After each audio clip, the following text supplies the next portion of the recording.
Hello, ladies and gentlemen. Welcome back to another episode of Comics Unleashed. My name is Tim. This beautiful man over here is Sal the Slab Guy. Down below is the road manager himself, Dan the Kelly Art. And coming in behind the silver curtain, the Ric Flair of comic books, Uncle Gary himself. Always making a dramatic entrance. Ladies and gentlemen, that is right. We have got the hottest polls of the week. We've got awesome back issue gems. And of course, as always, the wonderful Uncle Gary showcase. Let me get about 30 seconds of business out of the way, and then we are going to dive right into this. Don't forget, ladies and gentlemen, to find us on all the socials. Uncle Gary, what do we have? We're here at the CODEX station. Everyone you see here, all these hosts, we have all the socials, and we would like nothing more than to give them to you. There you go, ladies and gentlemen. And in order to get that gift from us, please hit the like, share, subscribe, and follow. It helps channels like us out, lets us know you enjoy this type of content, and lets us know to continue to provide the same awesomeness we do multiple times a week for you, all the time, every time at the CODEX station. And also, ladies and gentlemen, when you need that long t-shirt to wear in the morning while Sal is making you breakfast in bed, head over to the codexstation.com for all your Codex needs. Get some merch, meet the team, and so much more. The codexstation.com, ladies and gentlemen. All right, boys, let's go ahead and get into this polls of the week. Uncle Gary, let's go ahead and start with you this week. See what you got. Are we doing polls of the week after we showed that cover? We're Yes. something. or should we do that at the stroke of midnight? 3:33, the witching hour, the hour of naughtiness. Okay, That's only a third evil. The third evil. The third evil. All right. Are we going through all of them, or are we just doing Marvel, Nope. DC? Or... Let's go ahead and just go down the line. DC, Independent, and then Marvel. We'll do all our polls at once. Oh, well, there we go. I'm glad y'all are watching this. You know, there's a name for that, and it's called when you do all your polls like that and we show everybody. It's called Louis C.K. There you go. Ladies and gentlemen. All right. So, how about Trinity #1? Yeah. Yeah. That's a cool cover. Yeah, that is a cool cover. I likes it. Now that has reprinted stories and a new story in there too. Is that correct? That was my assumption, but I have not read it yet. Okay. So I look forward to reading it. We'll find out and let you know. Nice. Batman Off-World, cool cover. That is a cool cover. Love that. Yeah, it is. Mr. Mackey and Jason Aaron writing it. Beast World, the final. I think this is the final issue of the mini. So look forward to reading this. I've really enjoyed this Titans story very much. Number 6? That's number 6. Yeah, that's the last 6. one. Some major events taking place in that too. Annual World's Finest. World's Finest Annual by Mr. Mark Waid. This has been a really good book, so we're looking forward to seeing that. He's done a terrific job on that book. We got another annual, Batman, and this was that 5th week. So on the 5th week, you get a lot of annuals. So yeah, that's what we have going there. We have the Alan Scott Green Lantern book, which I've really enjoyed. I really enjoyed the Spectre appearance. Go ahead and show that cover one more time. There we go. Oh, nice. That one? Yeah, perfect. Yeah. And then the alternate. Both of those covers. Yeah, that's good. Yeah, so very happy with those. And here we go. This is a Power Girl special,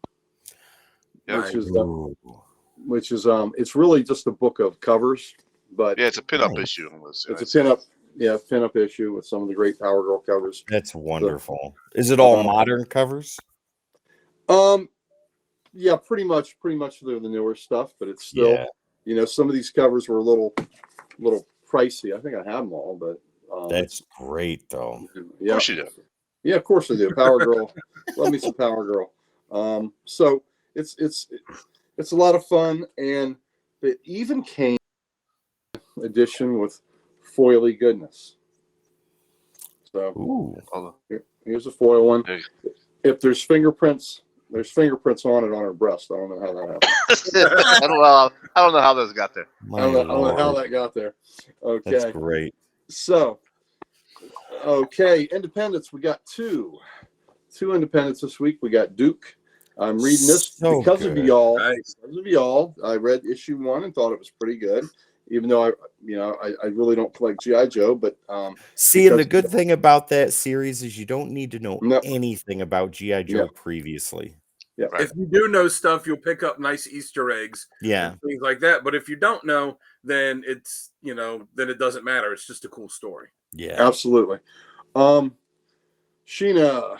Queen of the Jungle 5, Ooh, Fatal Nice. Exam. Nice. The last issue of that. I think that's the last issue. wow. Another independent book, this speaks to me. This is the Quality Companion, and this is a big thick book by two Morrows, which are Quality had these great Smash comics, crack National Comics. Now, one of these days I'll get a Golden Age National Comics because that starred Uncle Sam, and I'd like to have one of those great military comics. And Police Comics is where Plastic Man first appeared. So these are those great quality characters, and this is just a great big reference book. And Wow.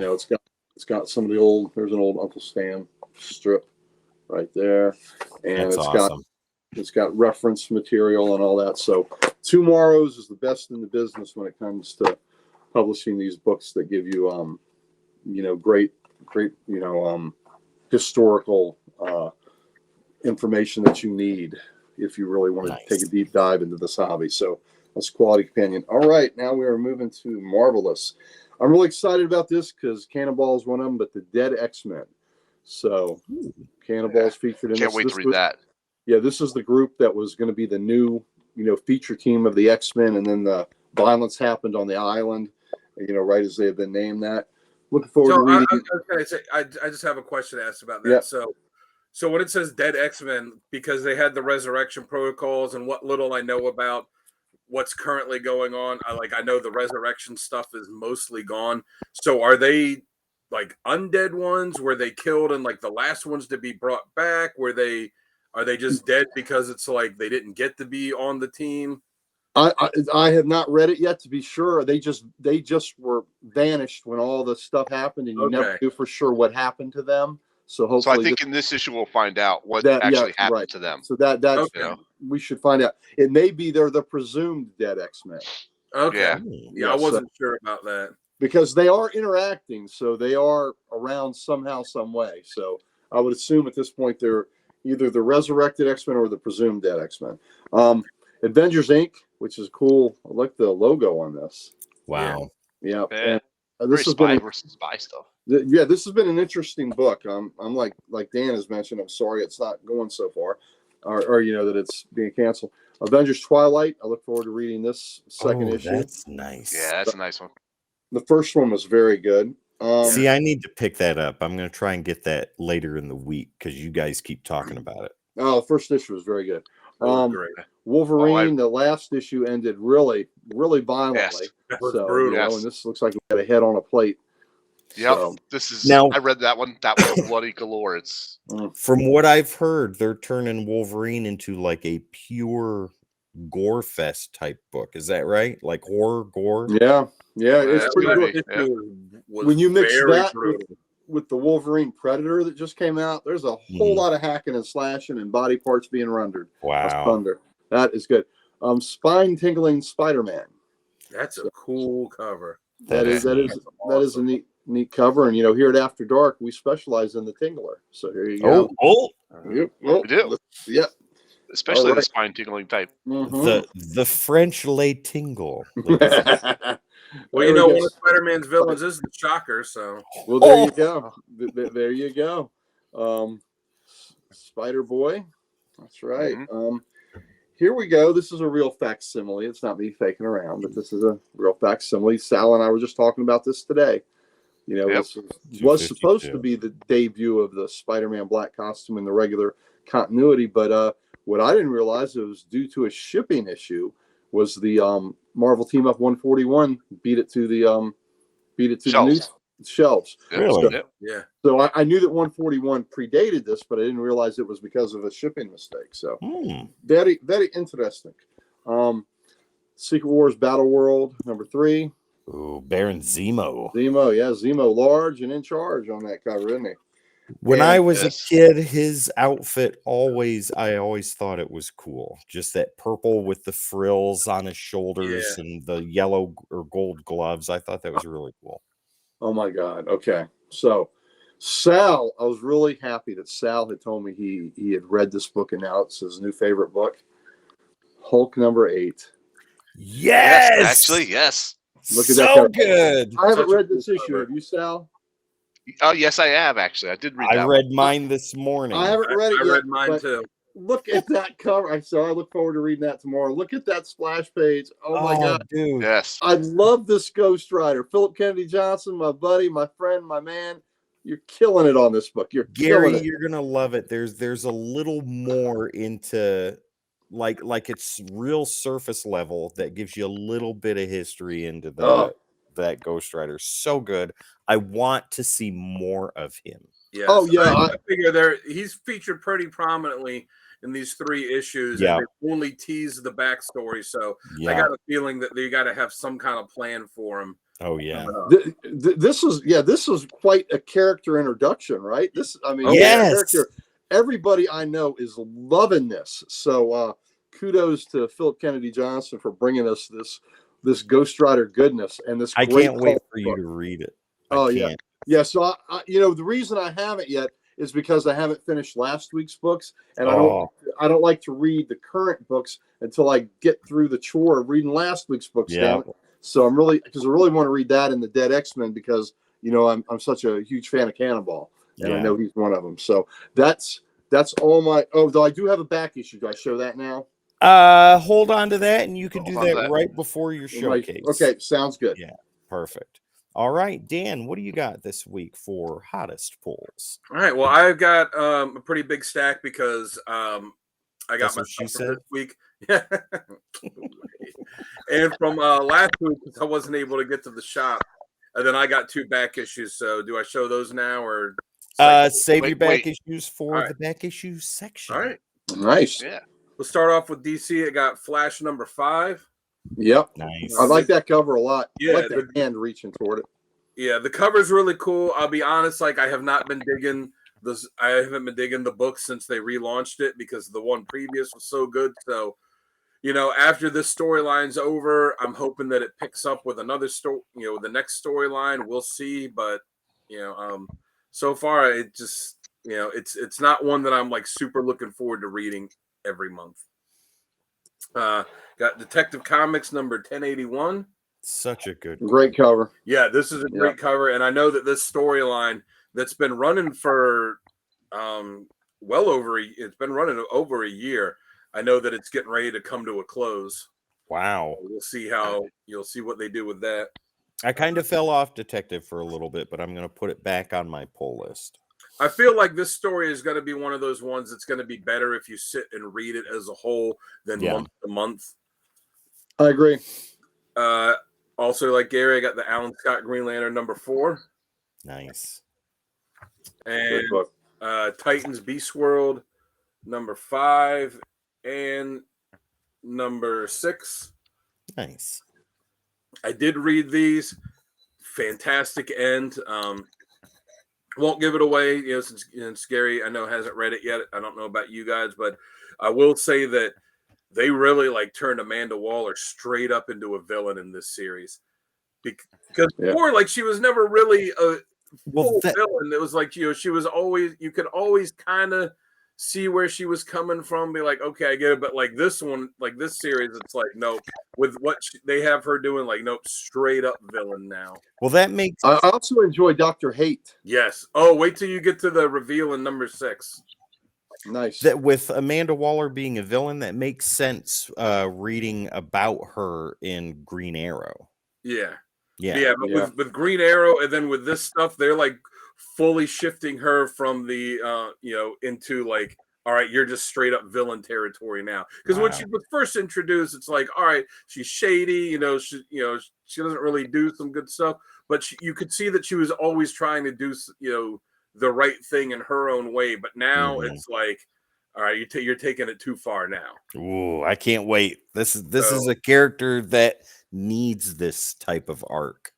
Oh yeah, Yeah. Like I said, and issue 6 has got like so many good things that happen in it, and then it ends leading into what's going to be the next big Titans story, I believe. And Wow. yeah, I also got the Foily Goodness that is the Yep. Power Girl book. Yep. You got fingerprints on her breast too. I saw what you did there. Oh yeah. Oh my god. Speaking of That's kind of creepy. speaking of Green Arrow number 8. Yep. Fun issue. Yeah, with this awesome Phil Hester, I think this is Phil Hester cover. I like Yes. I like where it's going. The end panel of the issue I thought was great. That's a story I'm really enjoying right now. So for Independence, I got I keep hyping up every month. I really dig this book, Local Man number 9. Nice. With the That's a cool cover. with Oh, the you flip know what? cover. That was not in my box this week. That's good too. But I like the you got Jim Valentino do it, and you see the Valentino after me. That's a Shadowhawk. That's nice. Shadowhawk number 3, I think. 3 or 4. Which is I thought was pretty funny because he cribbed after himself. Yeah. but acknowledges it too. Doesn't just try and like Mm-hmm. put something out and pass it off as like, Yeah. oh, this is something new I did. Be like, dude, we all know. Like I thought it was pretty funny where he wrote after me that, and it just goes to like the fun of the books, because like I said, the main book, the main A story is taking place in the current day, and then the flip side B cover is past stuff when he's on this superhero team, and it's just such a fun book. Congratulations on taking that out of Sal's box so he didn't get it. Good job. Yep. Didn't I sign up for it? I thought I did, Dan. Didn't I sign up for it? Yeah, you asked him to a week or Put it two in my ago bowl. when you were picking up some of the back issues. Yeah, I thought I did. I got this one, which I know was a one from last week, the Ghost Machine number 1. Everybody's talking about that right now. Yep, this I'm in the middle of reading that. I've read the first couple stories in it, but I can't wait. The Redcoat's my next story to read in there. And this is it's got the first appearance of a bunch of new characters. This is the D cover, the number 4 one. That's the Brian Hitch one for his character Redcoat. And then I also got the Foily Goodness one too. Wow, nice version of the A cover. Like Gary also got Duke number 2, which I don't know if did you read this one? Oh no, you didn't read it yet, Gary. You said you didn't. I haven't read this week's. Yeah, Sal's super glitching out. But I bought it because of what y'all recommended with the first issue, and the first issue was very good. Yeah, So and this one was like the first one, super fun. If you don't know about G.I. Joe, it doesn't matter. But if you are like me and you grew up on G.I. Joe, there's like all the little Easter eggs and stuff. Yeah. That you'll just be like, oh, I recognize that. Like, oh, I know who this is. And so, damn, Sal. And that's a brand new camera too. Wow. But That that was was a driver issue. I've read some of the stuff that I got this week already, and that was one of them. And I just, God, I'm just really digging that one. Yeah, I wasn't sure when they announced that they were doing the Energon. They're like, we're introducing G.I. Joe and Transformers together, and they're gonna like be intertwined.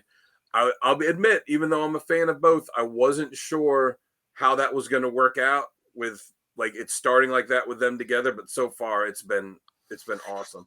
Mm-hmm. So in this occasion, crossing the streams was all right. Yes. Yeah. And, I know when Duke finishes and the Cobra Commander book finishes, I think that's when they're launching, the G.I. Joe. G.I. Joe. So I'm very anxious to see what they do with that. Yeah.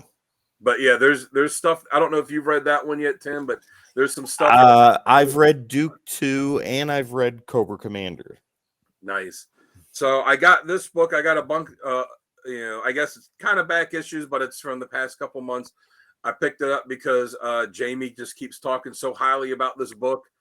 I was like, I got to pick it up. So World Tree. Oh, nice. Got 2, 3, 4, 5. Oh, look at that cover. Wow.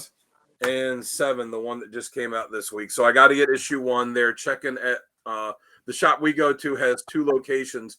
They didn't have issue 1 at our location. They're checking the other one for me to see if they have issue 1. If they don't, I'll have to look for it elsewhere. But yeah, these are all first printings except for issue 3.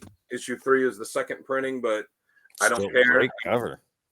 I'll try to look for World Tree 1 at Comic Logic for you. All right, thanks. I appreciate it.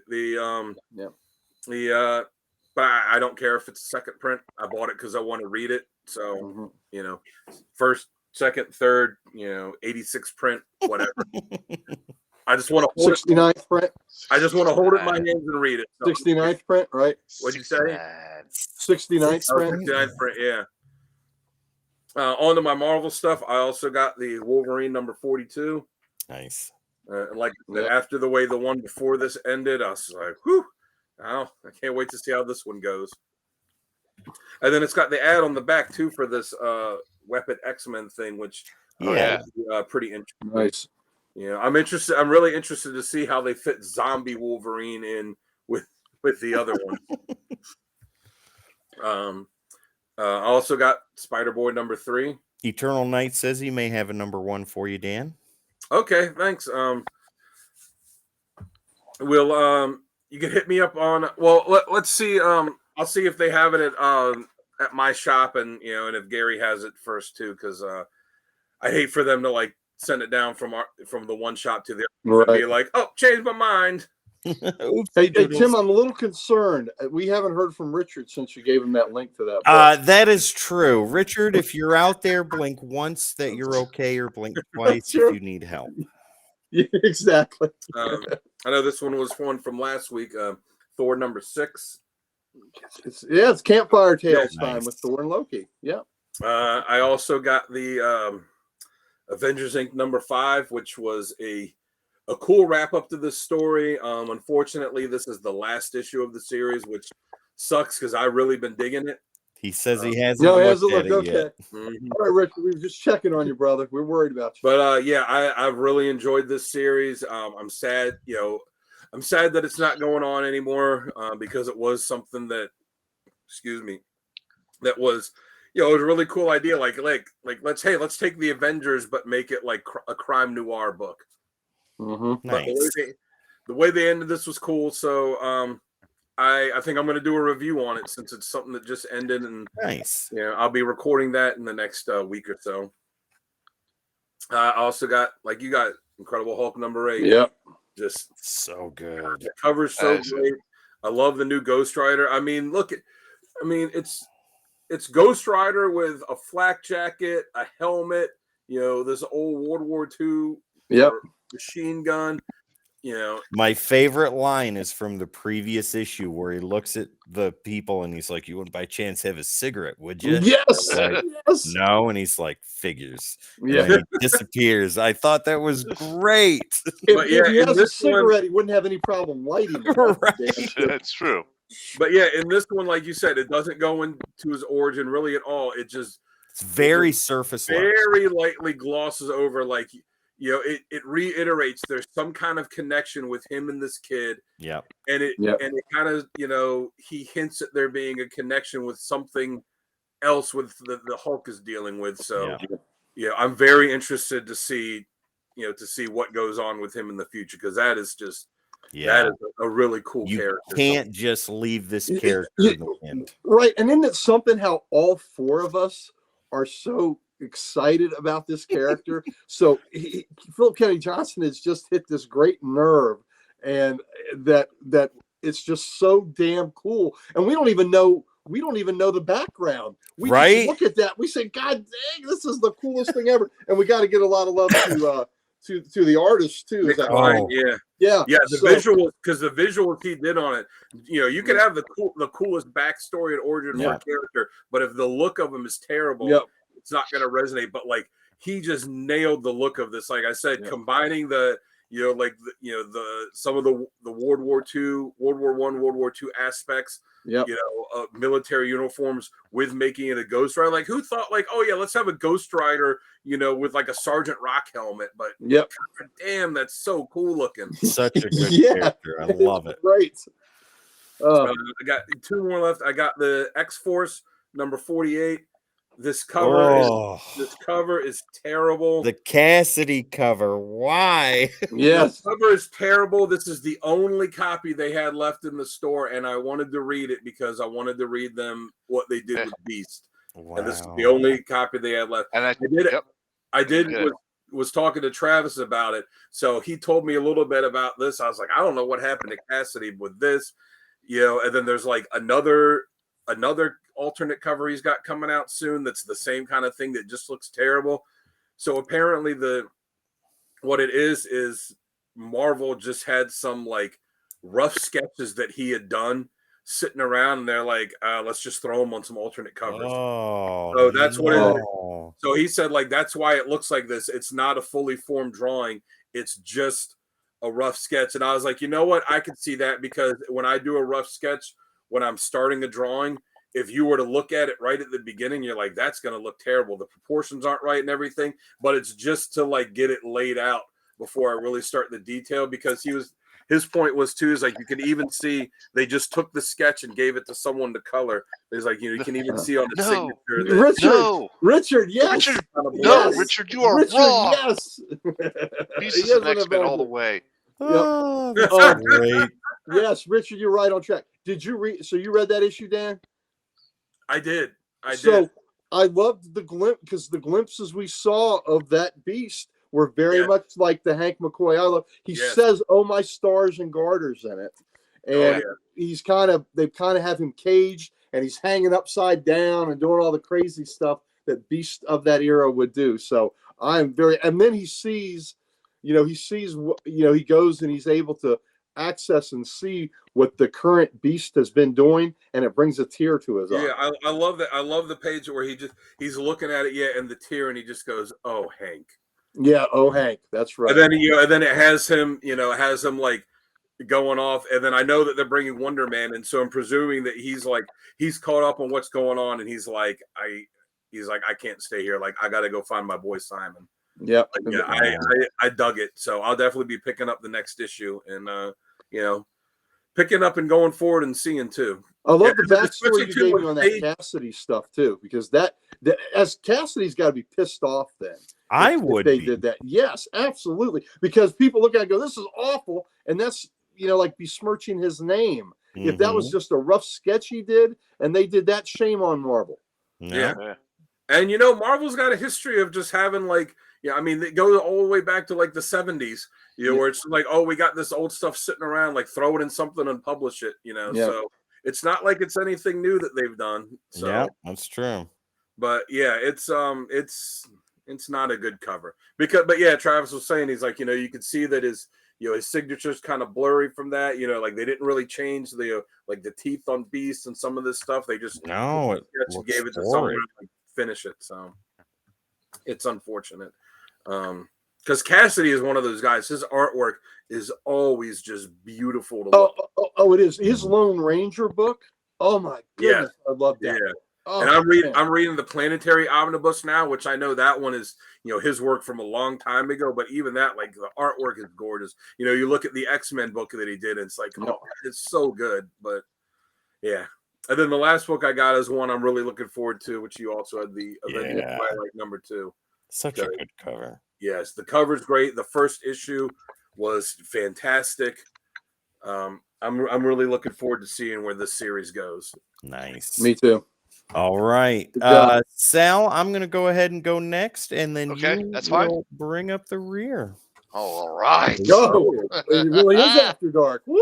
That's right, ladies and gentlemen. Okay, so got some awesome pulls to show you guys. Got some stuff from Heroes Corner Comics, and I got my pulls from Nirvana, my exclusive comic shop.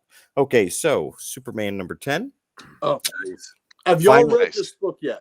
Yeah. Yes. Because I told you there was a villain that hadn't been around in many, many years. I didn't even know who he was, and Yes. I'm glad you pointed it out, because as soon as I read it, okay, I was like, okay, I got to look up who this guy is. Yes. Yeah, but it was Man. good. It was great. Yes. So I really so enjoyed it. Did any of you all know who Terra Man was? No. I did not.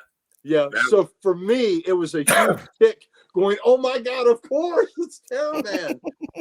So Got some Green Arrow number 8. I am enjoying this. Like I said earlier, I really love the direction that this is going. The last page in the issue itself was really awesome, and I was like, oh, okay. That it's got me intrigued for next month. So there's that.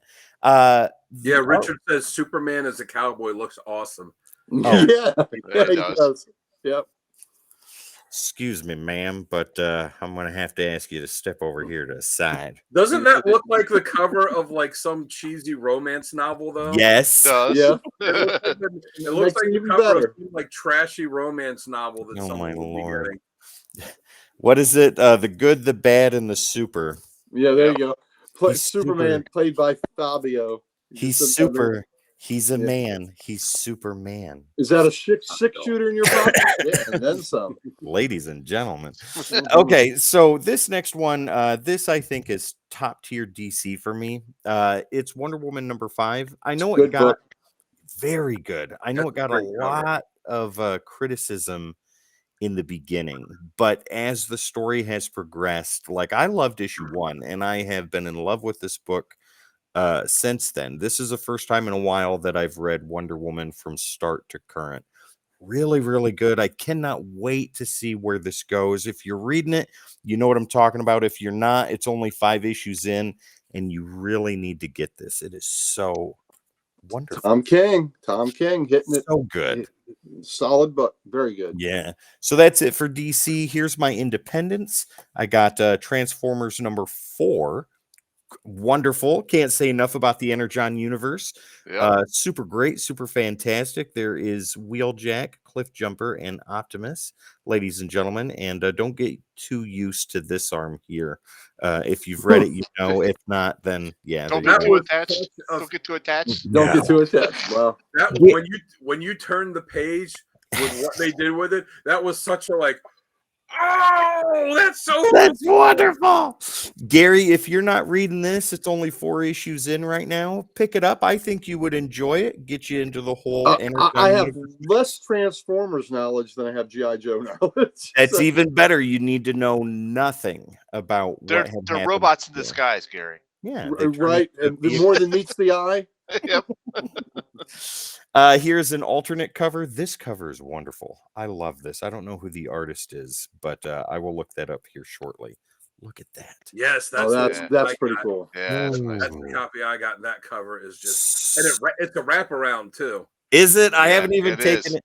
It's Yeah. fresh in the sleeve, never been removed, never been Hmm. opened, ladies and gentlemen. Here, wait a minute. I think I have my. Your mint in box. That's Give me a right. second, and I'll.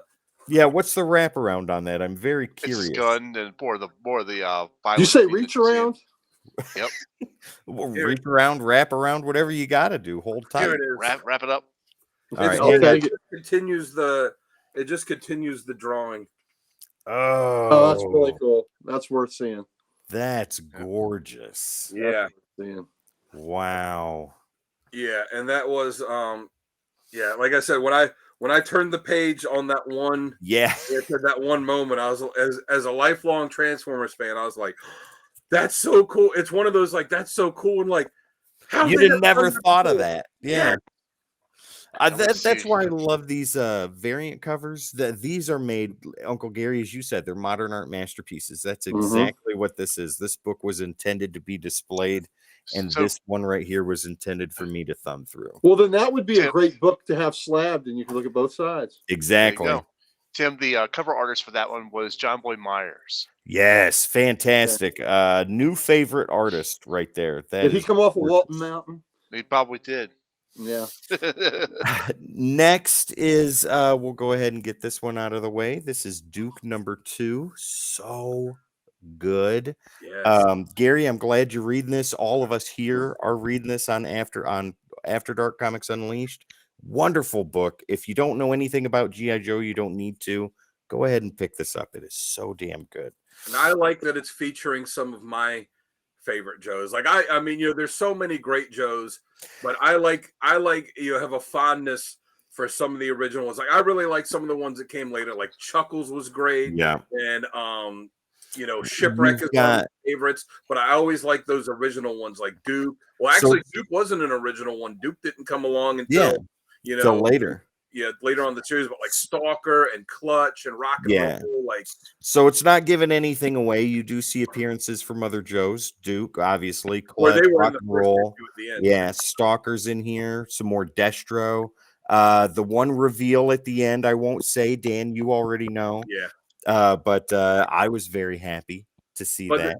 There's a reference that Stalker makes in dialogue where I was like, "Oh yeah, yep." You can't have G.I. Joe without bringing him in. Nope. Speaking of G.I. Joe, let's go with issue 303 of the current Image run. That's a cool cover. So great cover. Good too. Yeah. Is that Andy? Is that a Kubert? Oh yeah. This is Andy Kubert. Yeah. Yeah. He's doing all. Yeah. So gorgeous, and the story is so awesome too. I'm really in love with this, and I'm gonna get the back issues that lead up to 301, the transition over the Image. I know. Next, yeah, there is. I've got a few. I've got a head start. So, Cobra Commander #1, ladies. Oh, I like that cover too. So good. Has anybody read this, Dan, Sal? Yeah, I have. Okay, Gary, you haven't yet. I don't have it either, so it's okay. Yeah, check it out. I would pick up the first issue, see how you feel about it. You don't need to know anything about anything previous to reading this. It totally brings you right in. But knowing's half the battle. I thought I needed. Oh yeah, that is correct. Yes, ladies and gentlemen. I will say that one is where the Duke one is more like military conspiracy theory. Yeah. This one is like straight up weird sci-fi shit. Oh yes. It's not if they had given me the reins and been like, do Cobra Commander, it's not the picks that it's not what I would have done for it, but reading it, I'm like, yeah, this is awesome. And the surprise at the end. Yes. Always good to see. And it kind of gives you an idea of what's been going on with this particular character too, because it all ties together. All right, moving to my most hated book of the year. It's not Spider-Man. It's not Spider-Man. Sure is. Oh, no way. So Tim, this book has maps in it. It has maps in it. It has maps in it, Tim. Why are you still buying it? And Zeb Wells has you like kiss. So Dan kisses. No, the reason I'm buying the book is to fill in the gaps, so that way I don't fill in the gaping holes. Like I said to Gary though before we went on air, I could be a jerk and buy them on the secondary market so Marvel doesn't get any money, and I might do that. But as of right now, it's to fill in the holes, fill in the gaps. But I will not read the story. I really honestly tried. I tried after the Ed McGuinness one that he did the artwork on and made it about a page and a half, and I slammed the book shut and put it away. I just can't do it. I can't. They've taken my favorite character and destroyed it, ruined it. They are basically trolling at this point. Either they're having a good laugh and Peter Parker wakes up at the end of the Zeb Wells run and was like, damn, that was all a terrible dream. Or there are going to be unfixable repercussions in the mythos that is Spider-Man. I don't care if a writer comes in and wipes everything away. This shit of a monstrosity is still going to be there. And it has forever left a black stain on my love for Spider-Man. 3 times is too much, and I can't handle it. So I will say, I've made my feelings on Spider-Man very clear. Yeah. Here before how I dropped off, how much I loved Spider-Man, and I read all of his books, and after one more day I was like, F you, Marvel. Well, I've come back in the past year or so and picked up some things. I will say that I'm going to be picking up some I believe it's Spider-Man that he's doing, but Todd Nauck, who is an artist that I like, is going to be doing some issues of Amazing Spider-Man coming up, so I'll probably pick those up, but it's just because I like Todd Nauck. It's like what I don't understand. Here, let me get these out of the way first. This is the 1 in 25 for 41. That is That's great nice cover. cover. That's a beautiful Gorgeous cover. This is the only reason I'm getting Spider-Man right now is because of the covers, not because of the JR covers, which are fucking trash.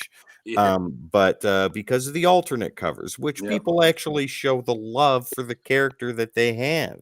And the mask So- on that really reminds me of the TV show, Yeah. Yeah. Oh, live yeah. action show. Mhm. Now, Mhm. this one is probably my favorite cover of the year so far, and it's going to be on the short list when we do the Codex Awards at the end of the year. This is Amazing Spider-Man number 42 with artwork by Greg and Tim Hildebrandt for Marvel Masterpieces 3. Oh, Yep, that's a nice one. Look at that. Yeah, so good. Okay, so on to some hate talk for a minute. What I don't understand, Let the hate flow. and I want to get your opinions on this. And here we'll go full screen. So what I want to talk about is I don't understand how Marvel, knowing full well that the majority of fans hate this, like they are not happy with it at all. A larger portion than most. I mean, Gary and Sal, you two aside, because you guys are enjoying the story. And that is the intent, right? To enjoy it. But when a large vocal portion of your fan base is just asking you why every week, why do you continue to let a writer like Zeb Wells destroy your flagship character? Sal, sound off on that. What are your feelings?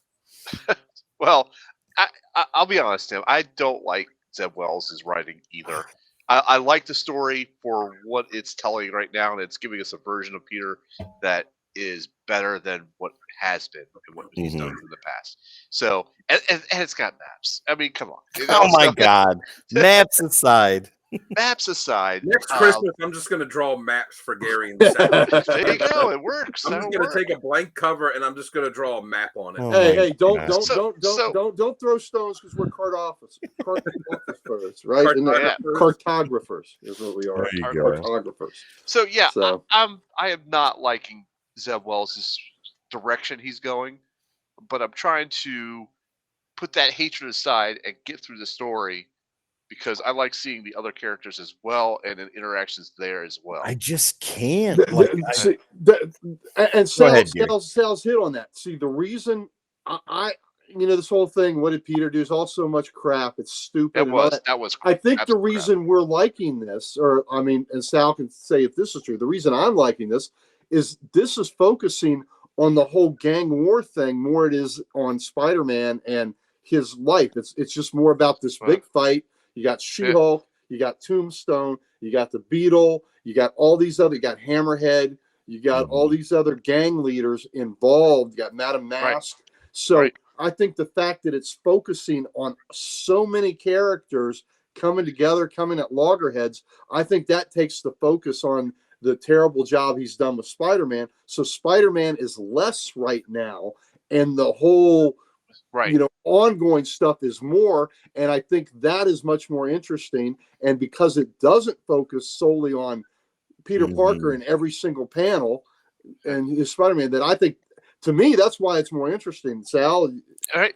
No, true, very true. And we have not seen really much of Peter Parker. Right, it's been Spider-Man. It's pure Spider-Man and fighting and action. And, of course, interaction with He-Hulk, which is always nice to see because the banter with them is always pretty good. Yes. Dan, throw your weight in on this and let me know what you think, and then I'll finish up with my several issues left for Pulls of the Week. Go ahead. I'll say this, what you said is, the fans asking like Marvel, like, how can you keep doing this when everyone hates it and stuff? It makes me think of the reason how Howard Stern got to be like the king of radio and everyone. And it's like all these people listening. True, that's like, true. I hate what he's doing. This is so offensive. Like, how do you still have him on the air? Because you're all listening. Getting big ratings. Because all the people that like him are listening, and all the people that don't like him are listening so they can see what he says next so they can complain about it. And it's true. It's like that with this. Like, Marvel's probably looking at it thinking, you could complain all you want, You're as still long buying as it. you're buying the book. But as long as the book is selling with good numbers, it doesn't matter what people say, because they're gonna be like, you could say whatever you want, but you're still giving us $4 a month. See, and they know that because they know people Mhm. don't want to have those large gaps in their Spider-Man Escaping- runs, The right? escaping holes. They don't want the escaping holes. Gaping Exactly. hole. Because But you know what?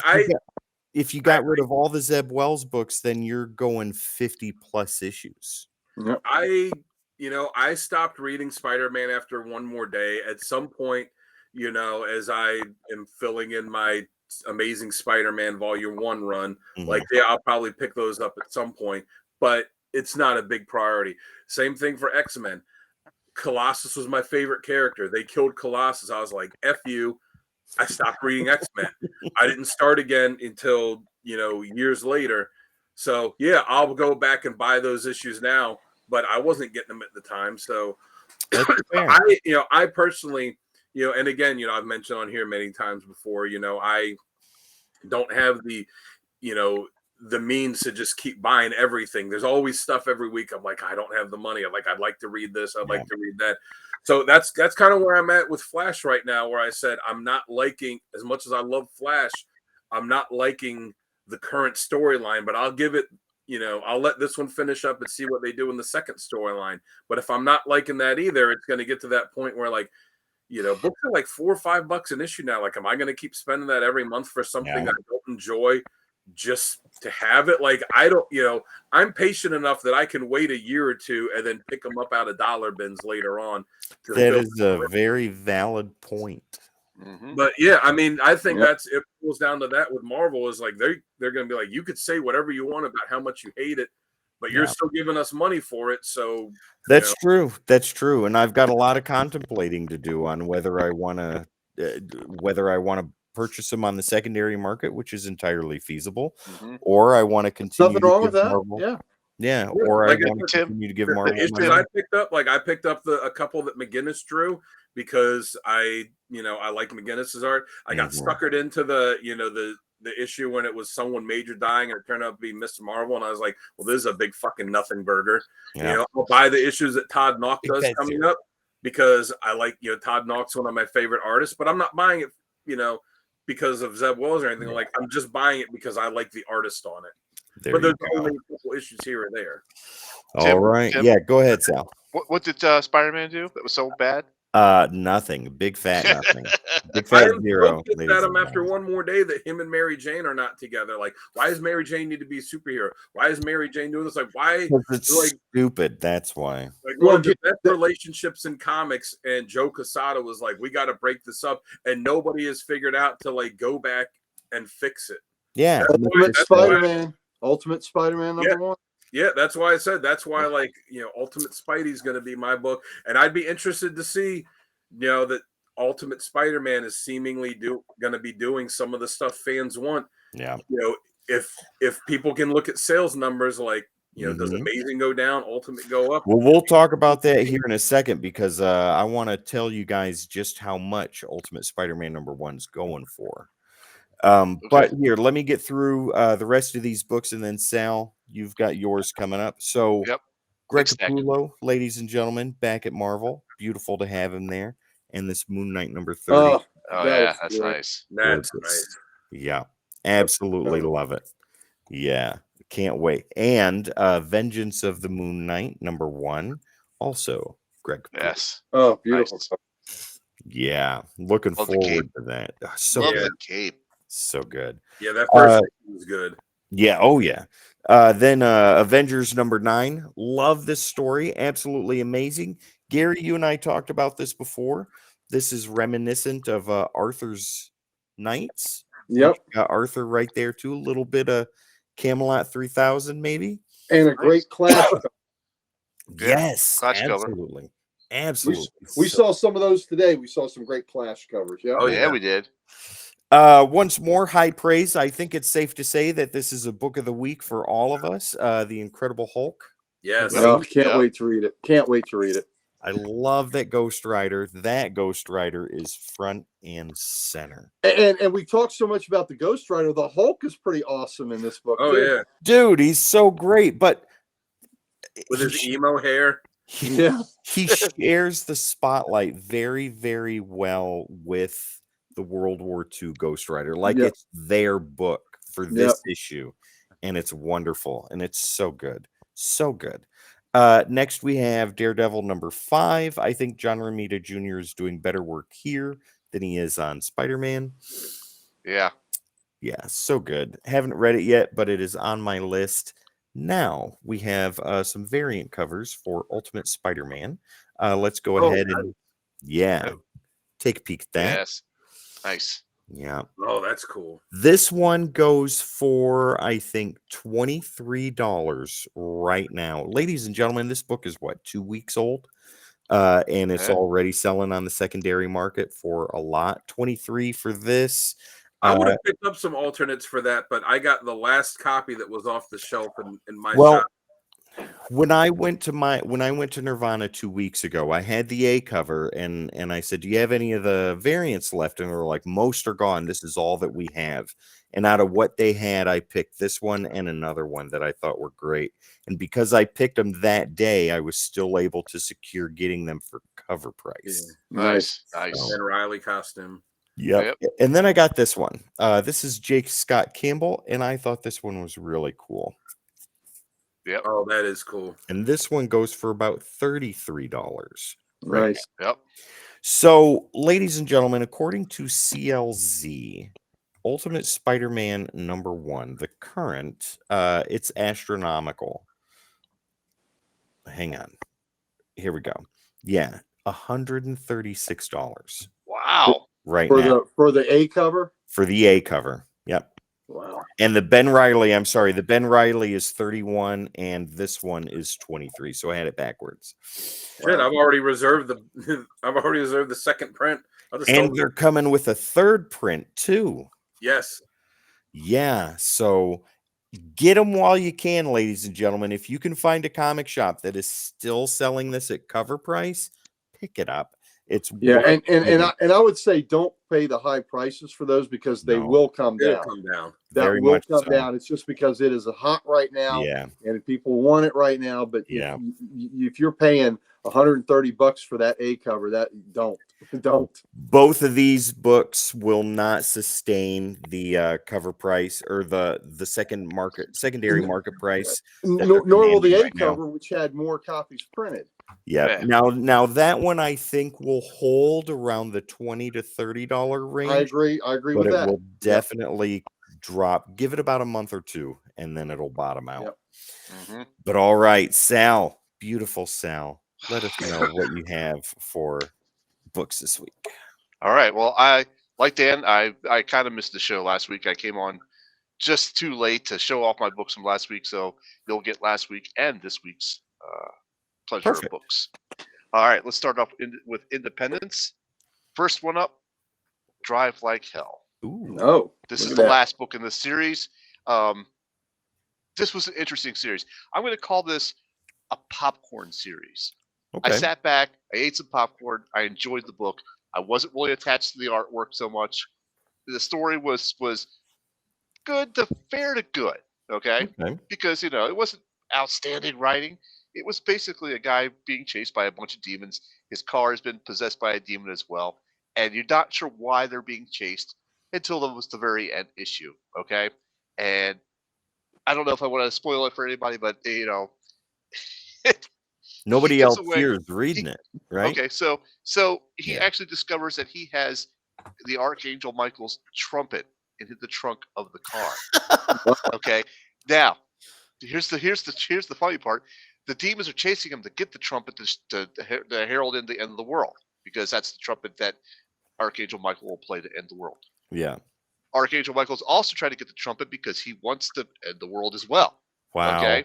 So, but to find out, he has two trumpets because Michael likes to, play some music. He comes down to Earth.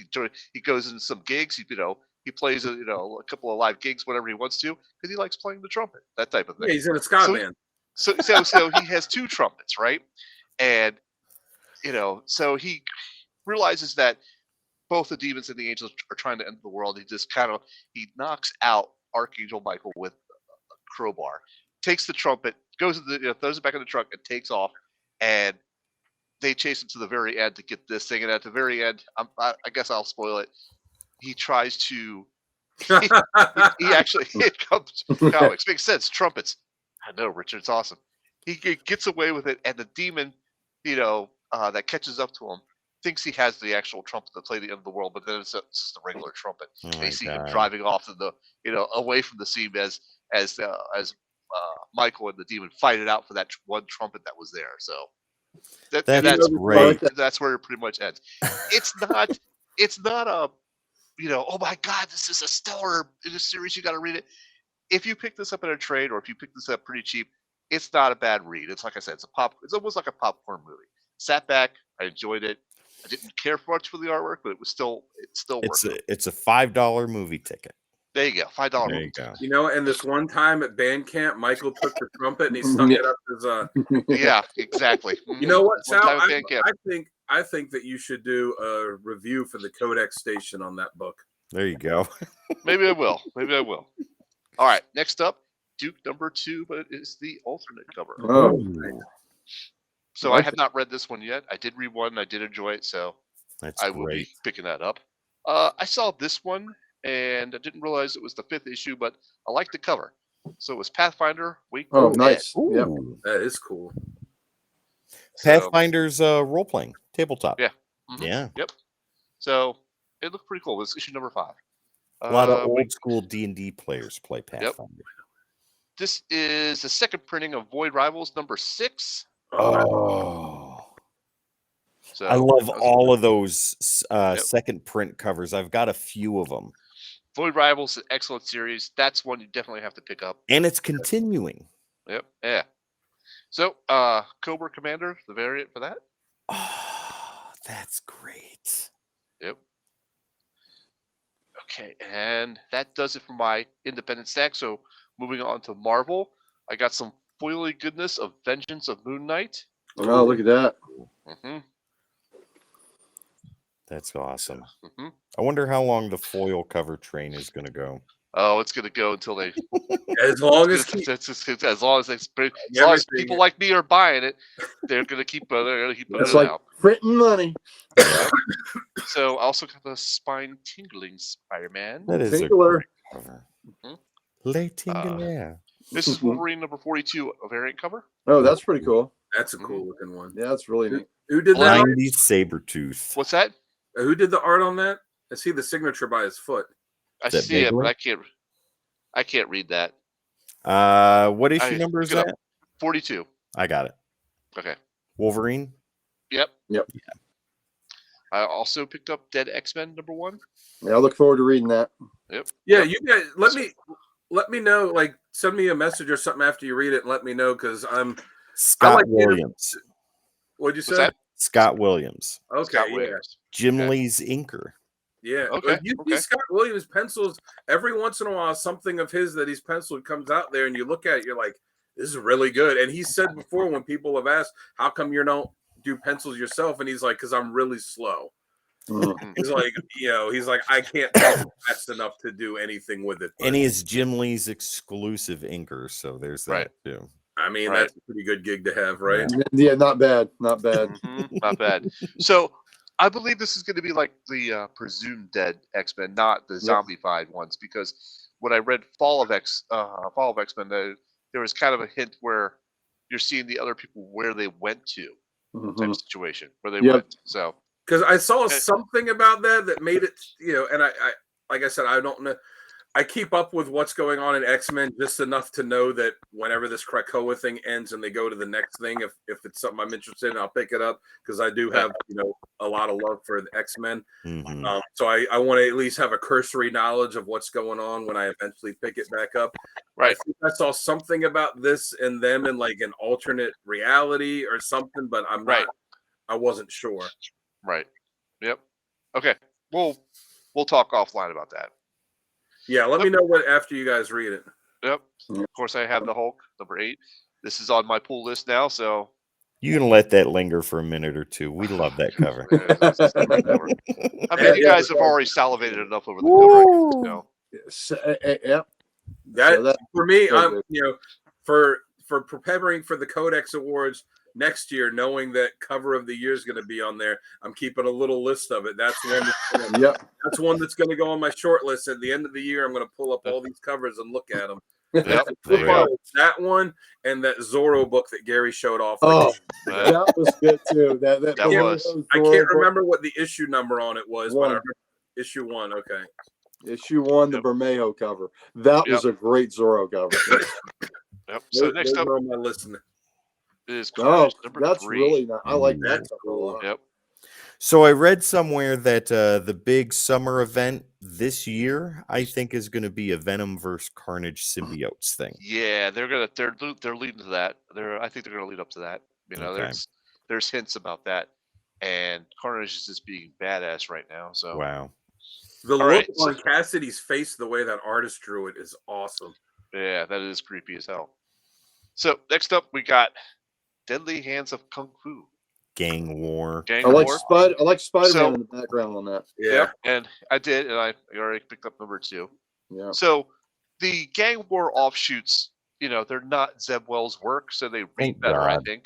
So I'm folding my arms at the kitchen table. I don't want to. I know. Stop that, Tim, please. I picked up the Avengers number 2, but I got the alternate cover. Oh, that's neat. Oh, that is cool. That is reminiscent of some Dark Knight. Yes, it is. That's what I was thinking. That's super cool. That's reminiscent of Dark Knight Returns. Yeah. I hadn't seen that one before. That one is awesome. Yeah. So how do I not get the computer glare with that? This just there you go. That's about it. Your bags are very shiny. Yeah, they're shiny. Shiny. All right. I got I forget which X-Men this is. Let me hold on. This is the Hildebrand cover. Ooh, and like the masterpiece. This is Marvel Superheroes number 3. Oh, it's Jamie. We got a copy of that to Jamie. Yeah. Cyclops' 90s suit will always be my favorite. For me, it's between that one and his all new, all different look. Yep. All right. So next up is Spider-Woman number 3. Gang War. Yeah. Gang War. More maps. Gang Bang War. Hey. All right. So I picked up the facsimile of X-Men number 4. Yep. Key book. That's nice. They just need to put out a book for you guys that's just called Maps. And I would buy it. I'm saying now, I would buy it. See? All right, so last in my Marvel stack is Superior Spider-Man number 3. Nice. Oh, that's a cool cover. Yeah, I haven't read that one yet. I look forward to it. I haven't read that one either, so it's on the list. I've liked the first 2 that issues one quite a bit. So next on my now we're going to DC. Okay. So we have Justice League Godzilla Kong number 3. Oh, that's a great cover. Yep. Beautiful Godzilla back there. I too picked up the Trinity special, but I have not read this yet. Yeah, nor have I. Look forward to it.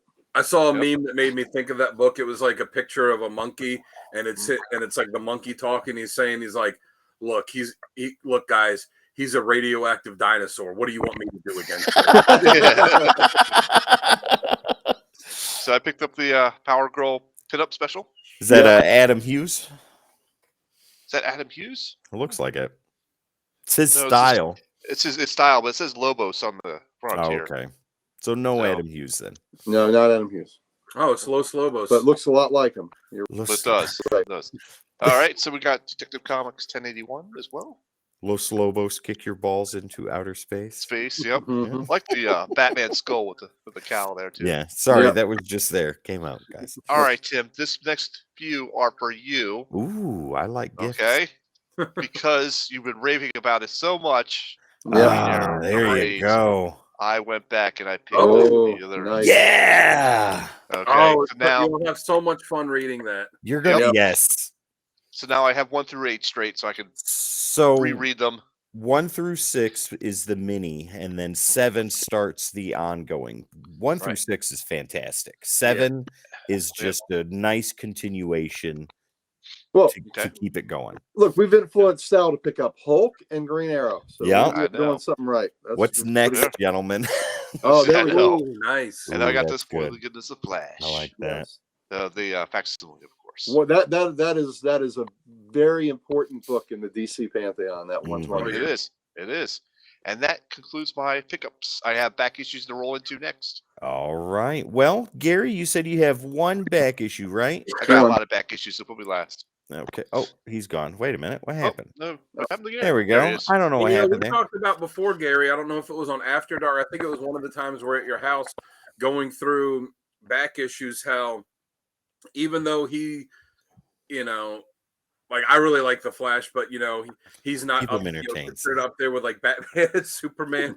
But like you look at all these important milestones in DC's history. I don't know why I'm on the main screen. He's like an Egyptian. You have my undivided attention, Sal.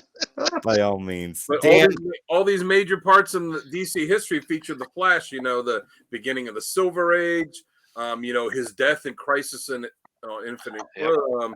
His Flashpoint starting New 52. Yep. Like and there's a few other ones like all these major events that happen in DC all revolve around him. yeah. That one, the meeting of Earth 1 and Earth 2.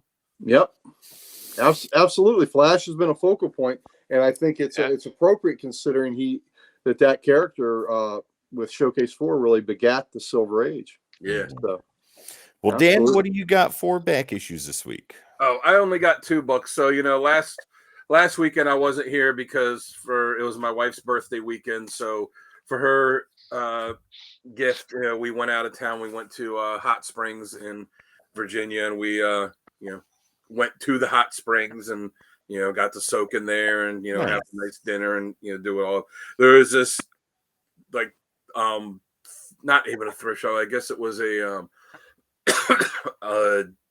in this little town that we stayed in right outside of Hot Springs. It was I don't even really not really a thrift shop, but it wasn't really a pawn shop. It was just kind of a small town. Here's a place with everything kind of Catch-all shop.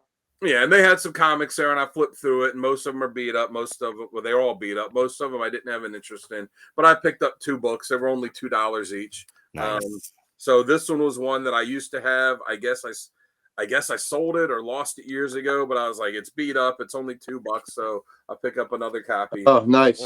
That's a good one. So, Great like, story. Yeah, it's beat up here, but it's like, you know what? I just wanted to have it back in the collection because I couldn't. For $2, you can't pass it up. It's awesome. Yeah. Yeah, now I just got to find a copy of the DC one that they had done. War Devil or whatever it's called. Yeah. Yeah, I mean that one doesn't hold a candle. I even remember at the time that one doesn't hold a candle to this one. That's good. Right. But and then this other one I saw and I was like, this one is beat to hell. But again, for $2, I can't pass it up. So it's 434 of Adventure Comics. Oh, there we go. Oh, There we go. The Yeah. Jim Aparo nice. Spectre. Yes. And the mirrors and stuff like that. Nice. Yeah. So like I said, $2, even beat up like this, I'll take it. That's wonderful. Because all the books they had, they literally just had them sitting on a shelf. It was a stack. They were all, not in bags and boards. I put those in at home, and they were all and it was like those 2 books and then a bunch of like Richie Rich books. And they had a couple books in a case, but they were like a couple slabs that were graded 9.8, but they were more modern ones. And the price the guy had on them, I was like, they're not worth hundreds of dollars just because they're graded at a 9.8. Yeah. Yes, they are. And he had a Secret Wars, the black costume Spider-Man, and I went out of focus. Oh, There we go. Magic. Did you read the Adventure Comics Spectre issue? I know I haven't had a chance to read. Well, I mean, I haven't flipped through this one. I've read it before. Oh, you've read the whole series. Okay. Yeah, I've read it before, but I haven't. I mean, I'm going to flip through this one because why am I going to buy a comic and not flip through it? But he had like a Secret Wars of the black Spider-Man costume, and I asked him, I was like, "Oh, how much is that?" He's like, "Oh, I got 160 on that." And my wife was like, "Oh, you should get it." I'm like looking at it through the case. I'm pointing out to her. I'm like, "All right, see, look, there's some spine ticks here." Yeah. I was like, "There's this here. There's a crease here." I said, you said right down here on the bottom corner there. There's the tiniest little bit of cover piece that's missing. I said, he's got it at 160. I was like, this is worth. You dropped the 1 off of there. That's probably about what this is worth. That sounds about right. An offer on it. I'm like, if they have it priced this high, if I, 160, if I offer them 60, they're not going to take it, even though that's like, I'm looking at it and like, that's what it's worth. They're not going to drop that much. So and that was raw. Was that one raw? Oh, it's raw. Yeah. Yeah. Because if you had a way to get graded, it would have, it would have been like, somewhere in the 7s or the 8s. That's fair.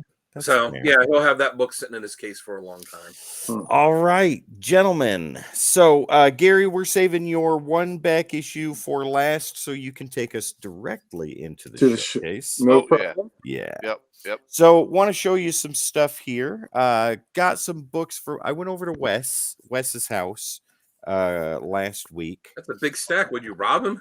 No, that's my pulls.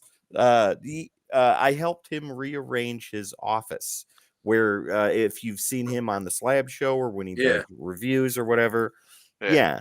So images are deceptive because his office was filled nearly halfway up to the ceiling with boxes of comics and all kinds of other things. Couldn't even walk through it. Had a little path. And I came in there and I was like, okay, we got some work to do. So we spent most of the day getting everything out, rearranging and all that stuff. So that way he had space to work in. And he texted me the other day. He's like, what are you doing, Tim? I said, working. What are you doing? He said, oh, just walking around in my office. Wes, come on. Yeah, so it was cool. Got to see a lot of stuff that he has in his collection, a lot of stuff that he has that he's gonna be selling pretty soon, and just some awesome Silver Age, some stuff he bought from collections not too long ago. You'll see it all in the future, ladies and gentlemen, because we're going to be recording some stuff. But I wanted to show you some things that I got from him. So for helping him out, he handed me some stuff, and one of those was a toy fair. Oh, there you go. Oh, nice. In the 90s. Yep. I don't know what year this was, but yeah, pretty awesome. Toy fair. Old Wizard magazine. Cannot go wrong in any way, shape, or form. And speaking of Wizard, I've got several of those. I'm trying to collect them as I can, like passively. So these are ones that I got from Wes, and they still have the posters inside. Issue 39. Nice. Yeah. Nice, Very beautiful gatefold with him and Angela kicking the snot out of each other. Nice. Yeah. Very cool. Yeah, I kind of wish I still that I held on to all my yeah, I'm getting them whenever I can. This is issue 42. Ooh, nice. Beautiful. Nice. Alex Ross. This Yeah. one's a little worse for wear, but that's okay. Nice. I really missed that. I love that magazine, man. I really missed it. Did you, Dan? Did you hold on to the ones that you appeared in? I think I got copies of them sitting around. What issue number is it? I don't even remember. I wouldn't tell you if I did. I'm gonna find it. Yeah, I was gonna say you gotta, that's that's the thing. Like I've teased you with it. Now you It's a Halloween. I know it's a Halloween issue, and I think I have all the Wizards. So. It was Okay. 2 of them. It was 2 years in a row. Okay. Issue 60. Nice. Oh, Bart Beautiful. Yeah. Veiny. Look at that. Gotta love that. Bart Sears, a big artist at the time that just kind of disappeared. Yeah. Issue 63. Oh, love is in the air. That's correct. The Wedding Spectacular. And later issue, this is issue 115. Namor, right? These were amazing. All right, so that's my Wizards. Here's my back issues. Let me ask you this while this Wizards there. There was all the articles and interviews and the price guide and all that, but everyone that read Wizard remember that they had like regular features that would be in each issue. What was your favorite of like the regular things that would be in there? I think the action figure comic strips. Oh yeah, those were good. I love those. Twisted Toy Fair Theater. Yes, I loved their Drunk Iron Man. Iron Man was in every issue. I love their casting call. Yeah, that would be my favorite, probably. I still remember when they cast the X-Men movie and they cast Glenn Danzig as Wolverine. I'm like, you're just casting him because he's short and has muscles. Like, you got to cast someone that can act. But they did cast Patrick Stewart as Professor X, and that actually. I remember that. And they do remember cast that. Michael Biehn as Cyclops, who would have been an excellent Cyclops. Would have been great. They also had a battle feature where they would Yes. Yeah. that was always good. That was good too. Yeah. And I like that they used to have the fans that would send in artwork that they would print all the time. Yeah, all the fan art and stuff like that they would write on the letters and draw and all that stuff. It was really cool. Yeah. So pick this, got some back issues. Pick this one up at Nirvana today. This is Infinite Crisis number 6. This is the Jim Lee sketch cover. Very nice. Ooh, that's cool. Look at that. That is cool. I like that. Yeah, very nice. Love it. So, continuing my Uncanny X-Men run, placed a bid on a particular issue that I needed. Bid $30 or placed a best offer, $30. And they accepted. They had it priced, I think, at $50. And it's a newsstand. So now I have an unbroken run of Uncanny X-Men from 142 to 544. Wow. Nice. Oh, that's very nice. nice. That's wow. great. That's a great price for that book. It's Yeah. not minty. It And looks there like it. Looks good to me. it presents extremely well with the press and all of that stuff. There's nothing missing. I think that this would grade out if it got graded. I think this would grade out at an 8.5 to a 9. That is nice. That's still decent. Yep. That is very good. I got mine at mine's at a 6, but Yeah, that's all right. it's so gorgeous. I dare say that the 2-issue storyline is one of the most important ones that In Marvel all of has made. comics. Yeah, So yeah.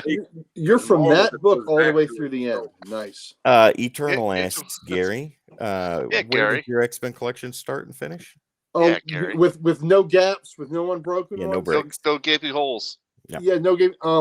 Let's see. Oh yeah, it starts at 1. There you go. Thank you for asking. And he knew that, but thank you for Yeah. asking. Exactly. Starts at 1. Yeah. I was gonna bring in that joke, but that's fine. So the rest Isn't that of, great? We got people to do that now. So we got people. We got they're in on it. They're Yeah. in on it. So the rest of these books I got from Wes. This was part of what he handed me for helping him out. Obviously, he didn't have to give me anything, but Wes is a beautiful soul, and he handed me these. These are all second prints. Did he give you the beautiful soul? Was he giving away that, or is he selling that? That is only when his wife is gone, and him and I are alone sipping Okay. tea and So on the back that's porch. still in the possession of Marcellus Wallace. That is correct. So G.I. Joe issue 17. This is first cover appearance Nice. of Major Major Blood. Oh, Yeah. So second print, you can tell the second print because it has the black Spider-Man logo right there. Though later on in the G.I. Joe run, they would have the 1st print would have the black Spider-Man head. So yeah, you have to check the on the whatever The inside. it gives all the legalese, because there were some that I've had that I thought were second print because it had that on there, and I looked, I'm like, oh no, first print. Yeah. Well, here's a cool cover. This is issue number 18, also a second print. Nice. like it. Yeah. And then we have issue 19, also a second print. That's a great cover. Very cool. Now we're going to get into a whole ton of Transformers. I love the Dreamwave Transformers line. I think that revitalized the franchise, turned it back into something super cool again and a little adult. So here is the Dynamic Forces number 1 of Transformers. This is Generation 1, Volume 3. Oh, look at that. And They had some really cool stuff there. They had the regular series they did, and they had like the Dark Ages miniseries they did. They had some good stuff. I've got most of all of the Dreamwave stuff. Not all of it, but most of it. Fantastic. Yeah. Number 570. Yeah, for Dynamic Forces. Pretty cool. This one is a lenticular. I dig it. This is issue number 1 of The War Within. Yes, that was a cool. Oh, that's cool. Nice little. You can't really see. It doesn't present so well. Yeah. But that was like a prequel to them coming to Earth. Oh yeah, so good, so awesome. Can't wait to show my kids these when they get home. This is Transformers number 1. I think this is Generation 1 Volume 2. Nice, beautiful incentive foil. Nice. Yeah, Yeah. I like it. And then we have Transformers and G.I. Joe.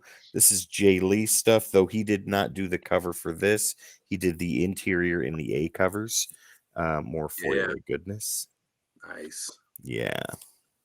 Then we have Transformers Armada #1. Beautiful incentive Oh, foil. look at that. Yeah. Yeah, really Like it. cool. Next we have Transformers Generation 1 Volume 1, I believe, and this is more foily goodness. Oh, nice. All of these were incentive covers, so you had to order a specific amount or something like that to get those. I Right. don't know what they were. I think they were 1 in 10s or 1 in 25s.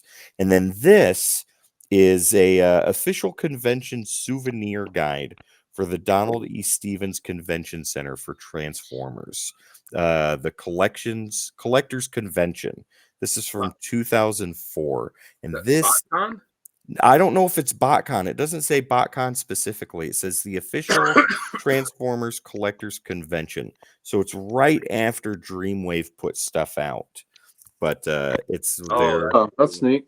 I like that. convention guide. Yeah. And I it's like now- how they did it, because that's how they did the cards on the the Mhm. stat cards on all the original Yeah. figures. and this is minty fresh too. So Nice. yeah, this is nothing but a presentation piece. It looks absolutely gorgeous. Got one other thing I want to show you guys, and this one was kind of a surprise. So it's 3D. It's got Oh, 3D glasses. Okay, and this is G.I. Joe in Oh, 3D. that's cool. Mm. So this Nice. is an error copy. This is actually issue number 4, but right up here Yep. it has issue number 2. Nice. Okay. Now this copy is it's got some creases and it's got 2 or 3 color breaking spine ticks. Beyond that, the corners are tight. And a press would take care of anything else that's wrong with this, but it has those 2 color breaking ticks. The staples are rust free. There's no staple damage or anything like that. Guess how much this book goes for? Take An a air wild copy? 75. close. I'd 50. say 50. 50. No, Sal, you're close. It goes for $86. Nice. I win. Wow. Yeah. Let me take it the issue. Thanks. And Send it Wes to me. Wes didn't know about it, and he had $10 on there. Oh, And I brought it home because initially, like, he handed it to me and was like, "Here, you can have this one too." I was like, "Okay, cool." So I get home and I'm sitting there and I'm looking at it and I'm like, "I wonder what the deal with this is." And I look it up and I'm like, "Okay, so it's an error." And I look it up on eBay and I'm like, "Holy shit, Wes, dude, I can't keep this book. You have to take this book back. This is worth way more than that." So yeah, that's good friends, ladies and gentlemen, right there. Yeah. Awesome. So there you go. There's my back issues. Sal, Nice. what Yep. do you have? Good. All Sir? right. Well, I've got a lot of back issues as well, but let's start off with the biggie. My back issues are because I'm 44. Oh yeah, the book that's worth $50,000. The $50,000 book, $8 book. So I saw this on one of the Facebook sale pages, and it was a pretty cool cover. It's an oversized one, and I was like, oh, that's not bad. It's pretty cool. It's February 1940. Okay, it looks like it's from 1940, but I'm like, I bought it. I think I maybe spent $10. Okay, and while I was looking this up, I couldn't find it on CLZ, and it's beat the hell too. And I'm like, I messaged Tim, and I said, Tim, I'm trying to find this book. I can't find this book. I see something that's close to it, Mhm. and I sent Tim some pictures, and like 2 minutes later, he just calls me. And Tim's like, Sal, is this the book that you sent me? Is this really the book? And he sends me another picture, and I'm like, it's close to that, but I don't think that's it. He goes, because that book is selling for like $37,000, and I'm like, what the hell did I just buy? What I he's say like- is, He go said, ahead. message Gary. He's like, message Gary. Well, and I'm no, like, first okay. I said, let me see the back cover. Yeah, right. So, Yeah. I was like showing him everything on that. Anyhow, so he goes, message Gary, because he'll know for sure. So I messaged Gary, and right away he's like, yeah, I don't think that's the book. He goes, there's a couple of things that I'm not seeing there. So on the front on the front, it does not say the Mighty Captain Marvel. Or Gangway for That's- Captain Marvel. Gangway for Captain Marvel. So that was red flag number 1. Red flag number 2 The was size. the size. Okay. Yeah, I had a measuring. I said, "Well, how big is it, Sal?" I mean, And I said, well, hold on a second. Let me just check the size. Yeah.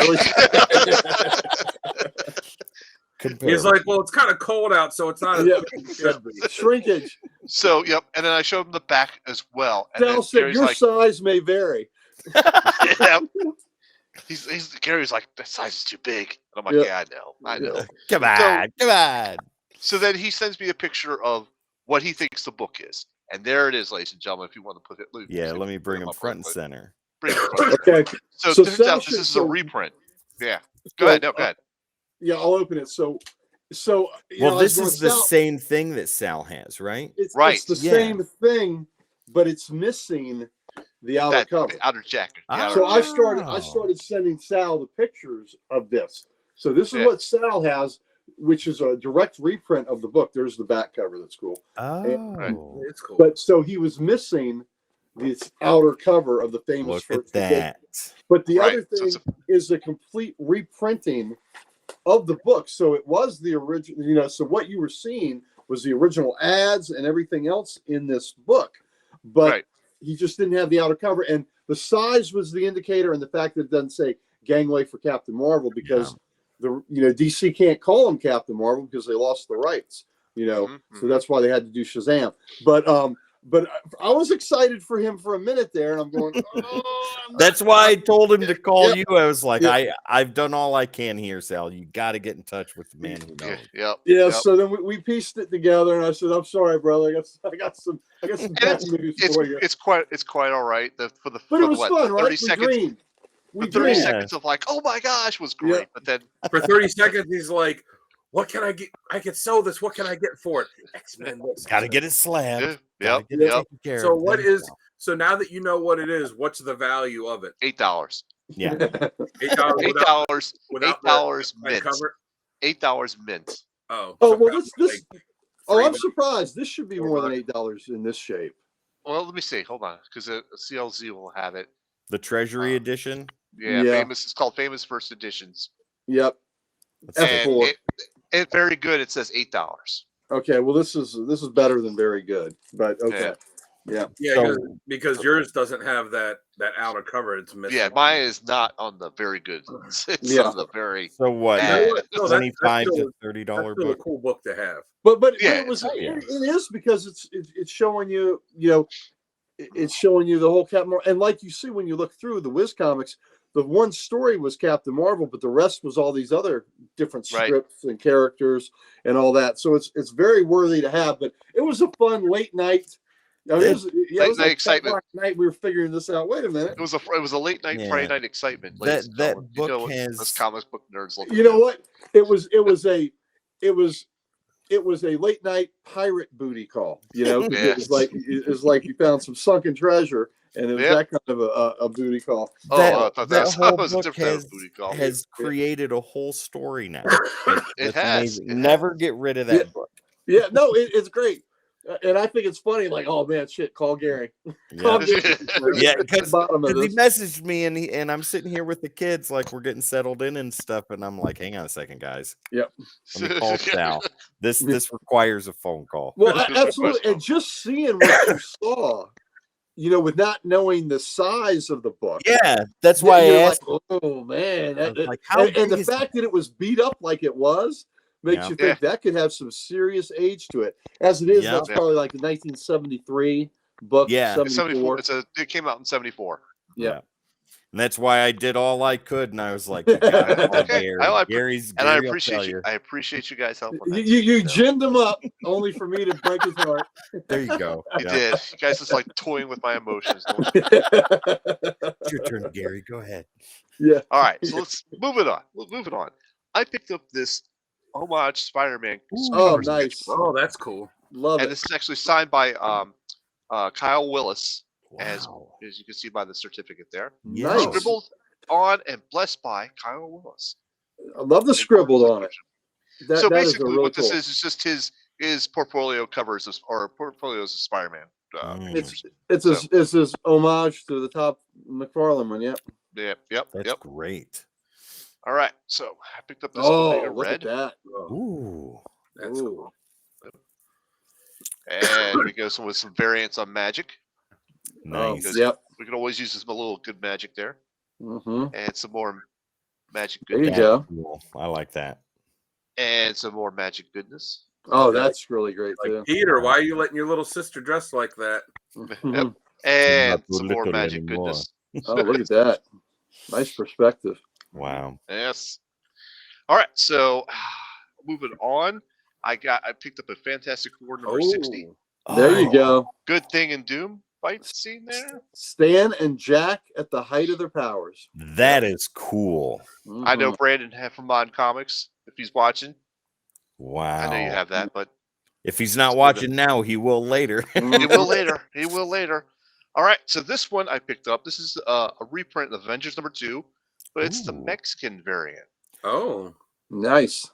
Wow. So I flipped through this, and it is all in Spanish. No habla español, por favor. Well, but the yeah, cover no. looks like it's all in English. Mi no Yeah, comprendo. the cover is. The cover is. Oh. But the all interior is in Spanish. Le, So you gotta be Space And it's a bilingual little to read foily. that. le giant little- man. It's a little Mhm. foily. Le wasp. Le man of iron. That's French. Oh, I was French gonna version. say it's a Spanish That's one, not French. the French one. hey, they're all derived from the dead language that is Latin. So That is very Yeah, true. that's true. That's true. So I picked up a couple of Batman variants, which is Oh, this one. I that's thought that was cool. pretty cool. Is that the Rolling Stone Batman variant? Yeah, it's the Rolling Wow. Stone one. or the Rocky Horror Picture Show. Oh, Rocky yeah, Horror there you Picture go. Show. And this one with Yeah. Joker That with was lead pipe. awesome. Yeah. It's a lead pipe cinch. Lead pipe Finch. not by one. It's a lead And then pipe cinch. Picked up this foily goodness. Oh, that's cool. Nice.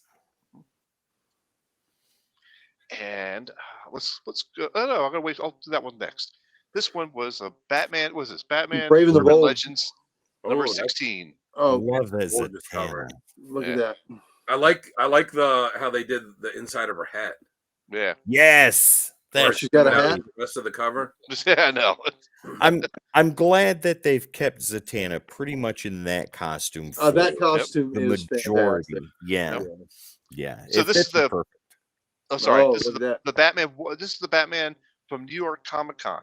Oh, Remember, they cool. had like 7 of these, and these are just awesome covers. Wow. Yeah, they are. And if I could ever find the GL one, I would slab that in a heartbeat. Wow, that looks great. All right, I picked up an old Green Lantern number 36. Ooh. Yep. Look at that. Gil He Kane looks cover. either Gil Kane. concerned or mad that he's. I was punched gonna that say guy that in the face. the way they did the pupils and the eyes there. Yep. I was concerned. All right, Did I I'm gonna hit save him the too slabs- hard? Eh, Save the follow slabs through. for the end. So we got a couple of brightest day. Yep, brightest day goodness. Ooh. Yeah. Number Oh, 5. great Oh, covers. that's such a good series. Great Yeah. covers. Surprisingly, I had a gaping hole in brightest day. Look at that. Nice. Beautiful. Here's one for you, Gary. Little dead man Oh, action. Dead Man. Yes, Boston brand. Love it.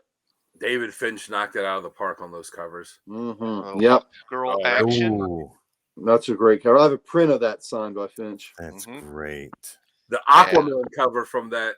Oh yeah. The Yeah. Aquaman cover from that series Cool. was fantastic too. Love it. Loves And it.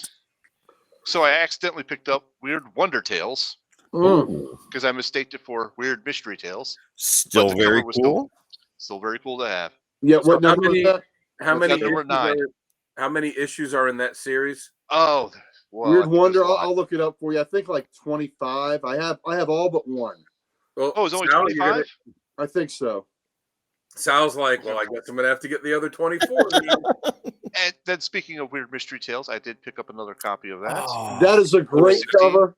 Luis Dominguez. That's his cover. Luis Dominguez. that's Yep. one you've shown before, Gary. Yes, is. It Mhm. is. Cover. And that goes Actually- to what you were talking about, like make it scary for the kids, where you have Yeah. the kids there on Yep. it. So yeah, he's holding the dog's today- mouth, right? today, while Yeah, at look- Uncle Gary's, he look has at that one up on his rack on the Yep. display I on should- his display rack. Look at the kid holding the dog's muzzle. Yeah. He's like, no, Yep. shh, shh. Yeah, It's like that was. the final episode of MASH. Wow. Yeah, that's sad. Yeah, Hopefully Weird not Wonder as bad. Tales. Weird Wonder Tales has 22. Oh, Oh, that's even not better. bad. Then you only got 21 more to go, Sal. 22 issues, and I'm missing 15. That's the only one. 16 is a really cool shark cover on Weird Okay. Wonder Tales. I'll And have to see what. and you've seen 8, which is the buff skeleton one. I've shown that Yeah, one. yep, to you yep. before. So yeah, that's All great. So these horror books are affordable, dude, and they're just fun covers. They're just Yeah. They fun. are. They So are. I'm glad you got that one. Okay. All right, so I picked up a couple of Tangent Superman Reigns. Mm, Oh, that's nice. good. Mm-hmm. And Sal, think of very cool. love it. Sal, think of the symmetry if you complete Weird Wonder Tales and Weird Mystery Tales. So there'd be a symmetry there. I Yeah. know. Stop it. One's Marvel, one's DC. Yeah. Yep. And I've got what's issue How number many- 3 here. How many issues did the Marvel one run? 22. 22. And the DC 24. Mhm. Wow, Superman's right. Yep. that's great. They say you could display them, side by side, 1 and 1, 2 and 2, 3 and Yeah. 3. Yep. I picked up a couple of extra copies of Uncanny X-Men just because they were cool covers, That's That's a cool neat. cover. and they were cheap. Yeah. So picked up this one as well. Oh, great. Ooh. And Well, we this all know is where, this is the B cover. So that's the B cover. Oh, very nice. where Greg Land gets his inspiration from. Yeah. Libraries. There you go, ladies. everybody. Nice. Well, you can rent that at the library. Yep. Nice. I don't know what And kind of this- libraries you got by your house. This was just for Jamie because it's the Cyclops. Wow. and Cyclops House of cover. X. You should slab that and send it to him next Christmas. You guys just I'm gonna want to slap piss that. It's him gonna off. kill my wall. Hey, better to be pissed off than pissed on. That is very That's true. That is very true. All right, picked up a Green Lantern 151. There you go. Oh, that's good. She's like, "I love you, Hal. That is But you one must leave. My heart gigantic. will be with you forever." That That's is a bullshit. That's a big blue head. That's a Yep. big blue head. That kind of reminds me of what's that? The episode of Star Trek, the original series, the one where they had it was the first episode, right? With the big heads. Yeah. Yeah, the yeah. cage. The cage. Yeah. Yep. Yep. Ghost Rider number 15. The Oh, glow in the dark glow in the cover. dark. Awesome Yes. cover. First glow in the dark cover. That's such a cool cover. Mhm. Avengers 61. There you go.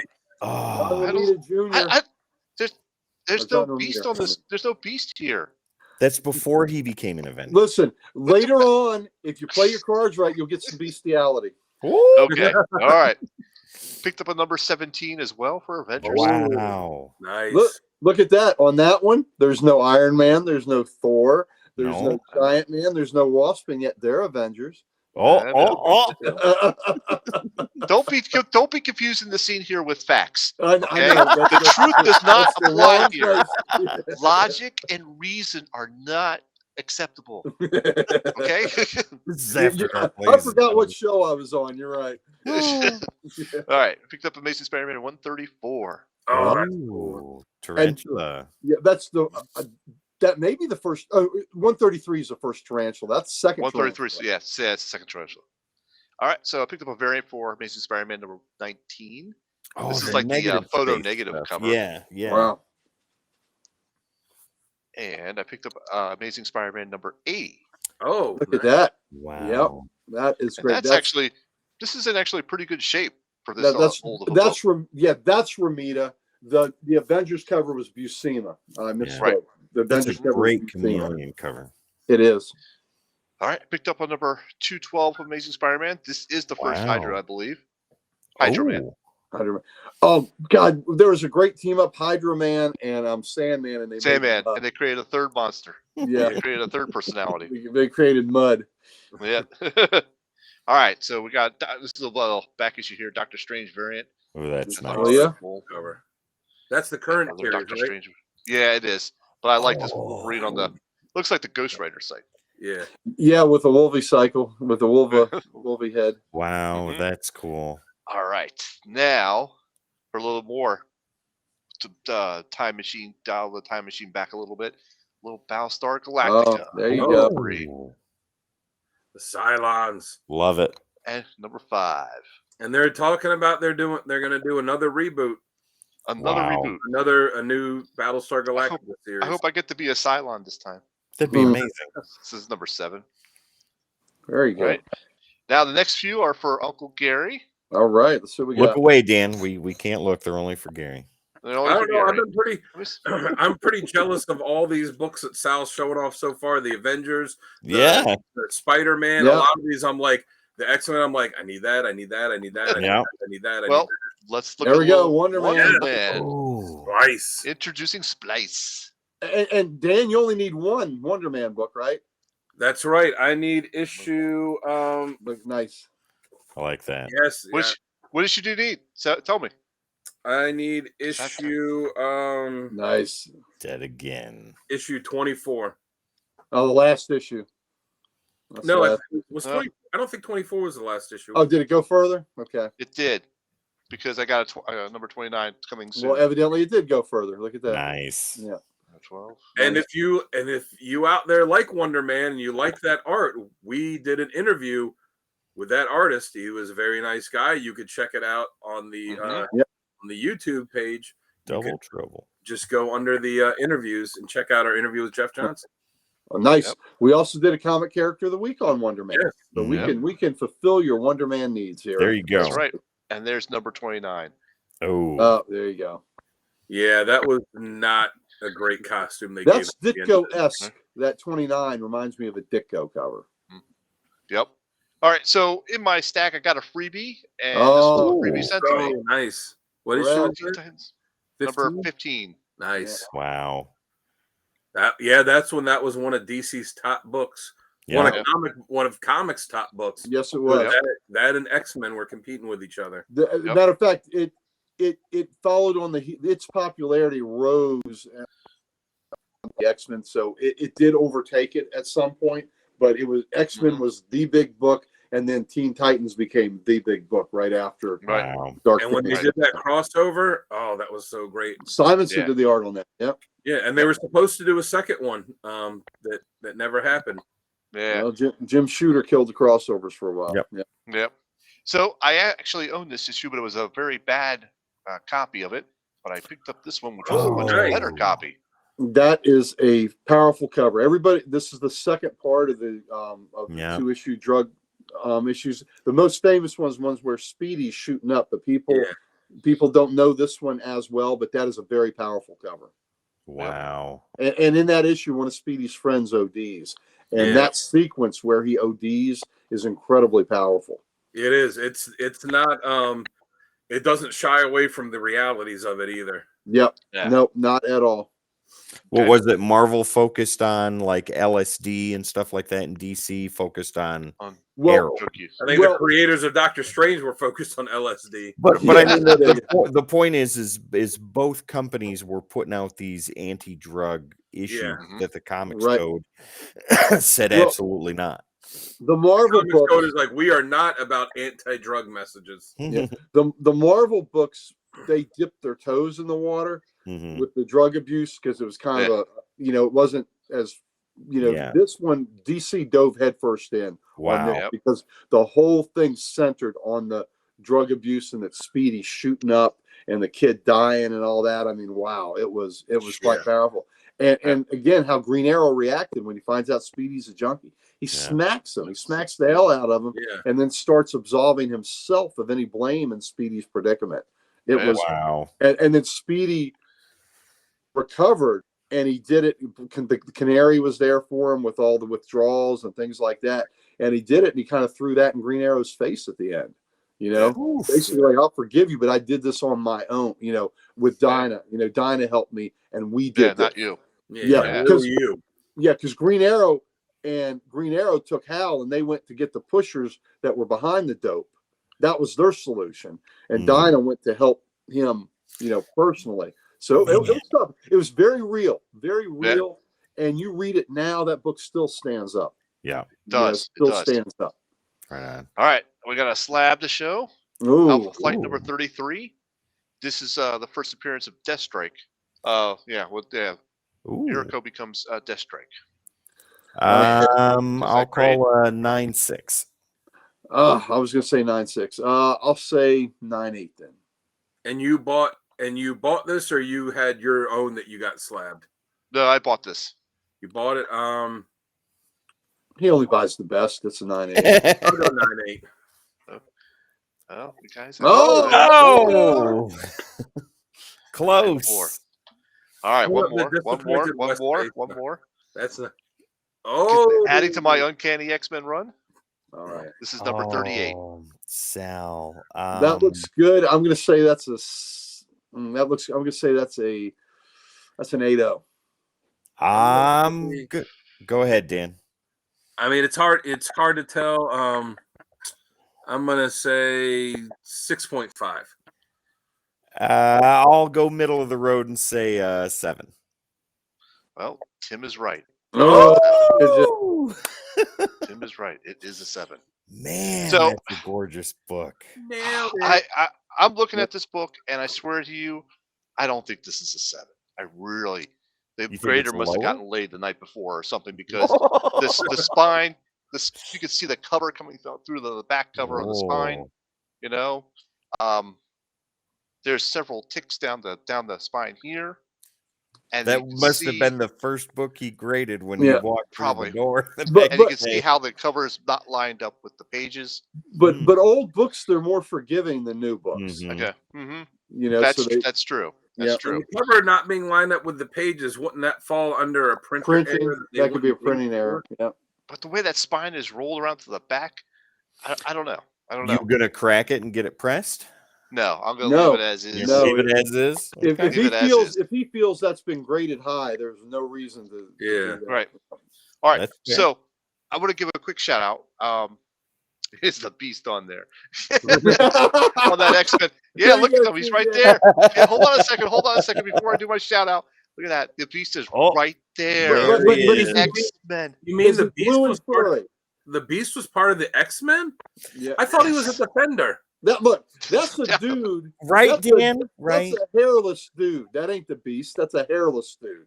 The Beast is blue and furry, Some free guy. with blue balls. That's the Beast. Oh my god. That sounds like a personal problem on the Beast side. Okay, so Well, you know what? When he was an Avenger, they weren't always blue because he was getting some when he was an Avenger. What do you Okay. got there, Sal?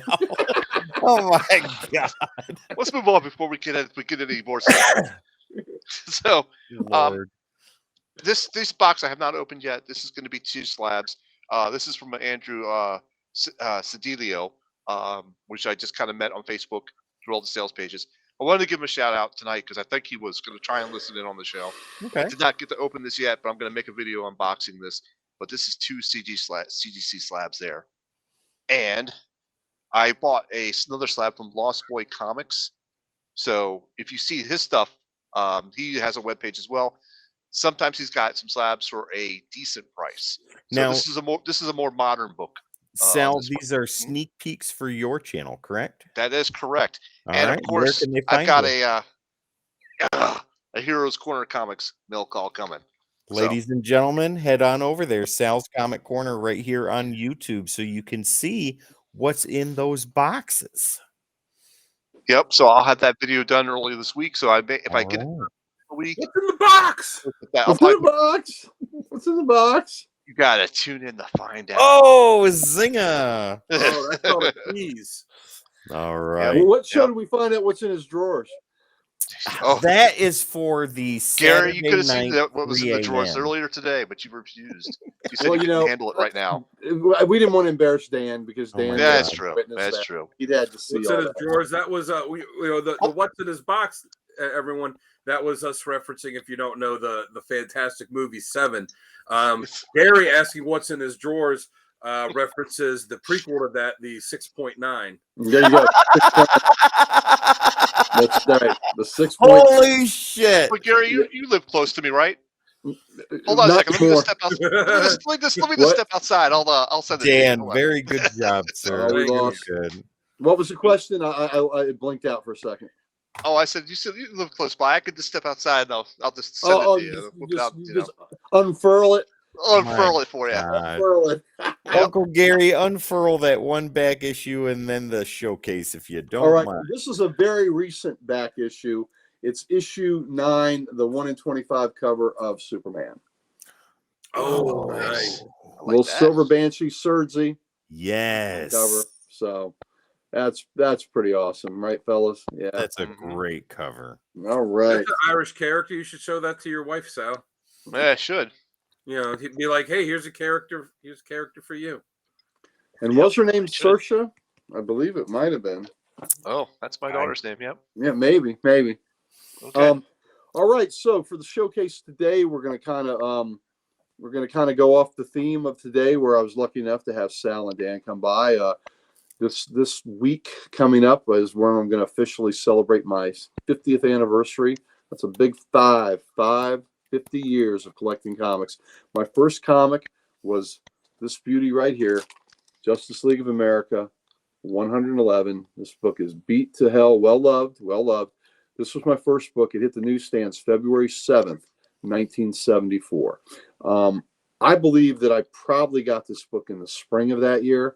You know, they're usually on the news, on the spinner racks for a few months. But because it was released on February 7th, 1974, that's when I'll celebrate it. I was 9.5 years old, and this started this wonderful collection and this wonderful thing. Now, I've done this before, but as a reference point, this is what the book's supposed to look like. So Wow. there we go. Big difference. But Yep. but this beat up copy is the, it's not worth a damn thing, but it's worth everything to me because it's the cornerstone. So in that vein, the books I'm going to show are all books from 1974, and most of them, I have a few upgrades that I'll show the upgrades at the same time. But most of these TJ books says happy anniversary, and Thank you, Richard TJ. says Thank you, sir. I congratulations. appreciate that. Oh, did you freeze? It's because he is awestruck by the amount of support that he is getting for his 50th year anniversary of collecting. All right, I'm back. Yep. I'm back. While he's before he pops back on, so me and Sal did go there today to film a video where we went through his Justice League collection Nice. for this anniversary. So that will be up soon. I also did a short little interview with him about Gary, about his history of his collecting. So it's up to you, Tim, if you want to tack that on to the end of the Justice League one, or if you want to make it a separate. I'd make it separate. I would make it separate. That will be your executive decision after you watch.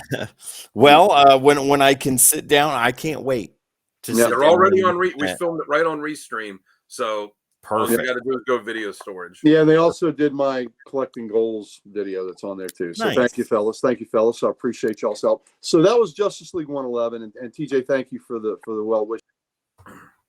Froze again. About it.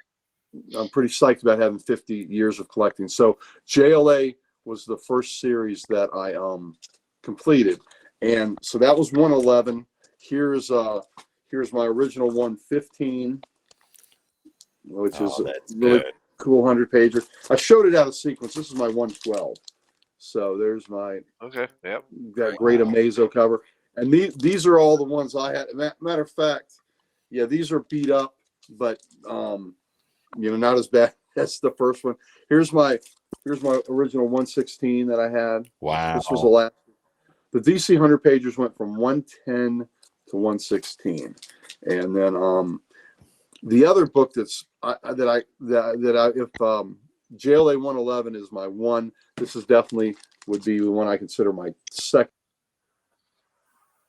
Wow, that's great. Rider 95. That's so true.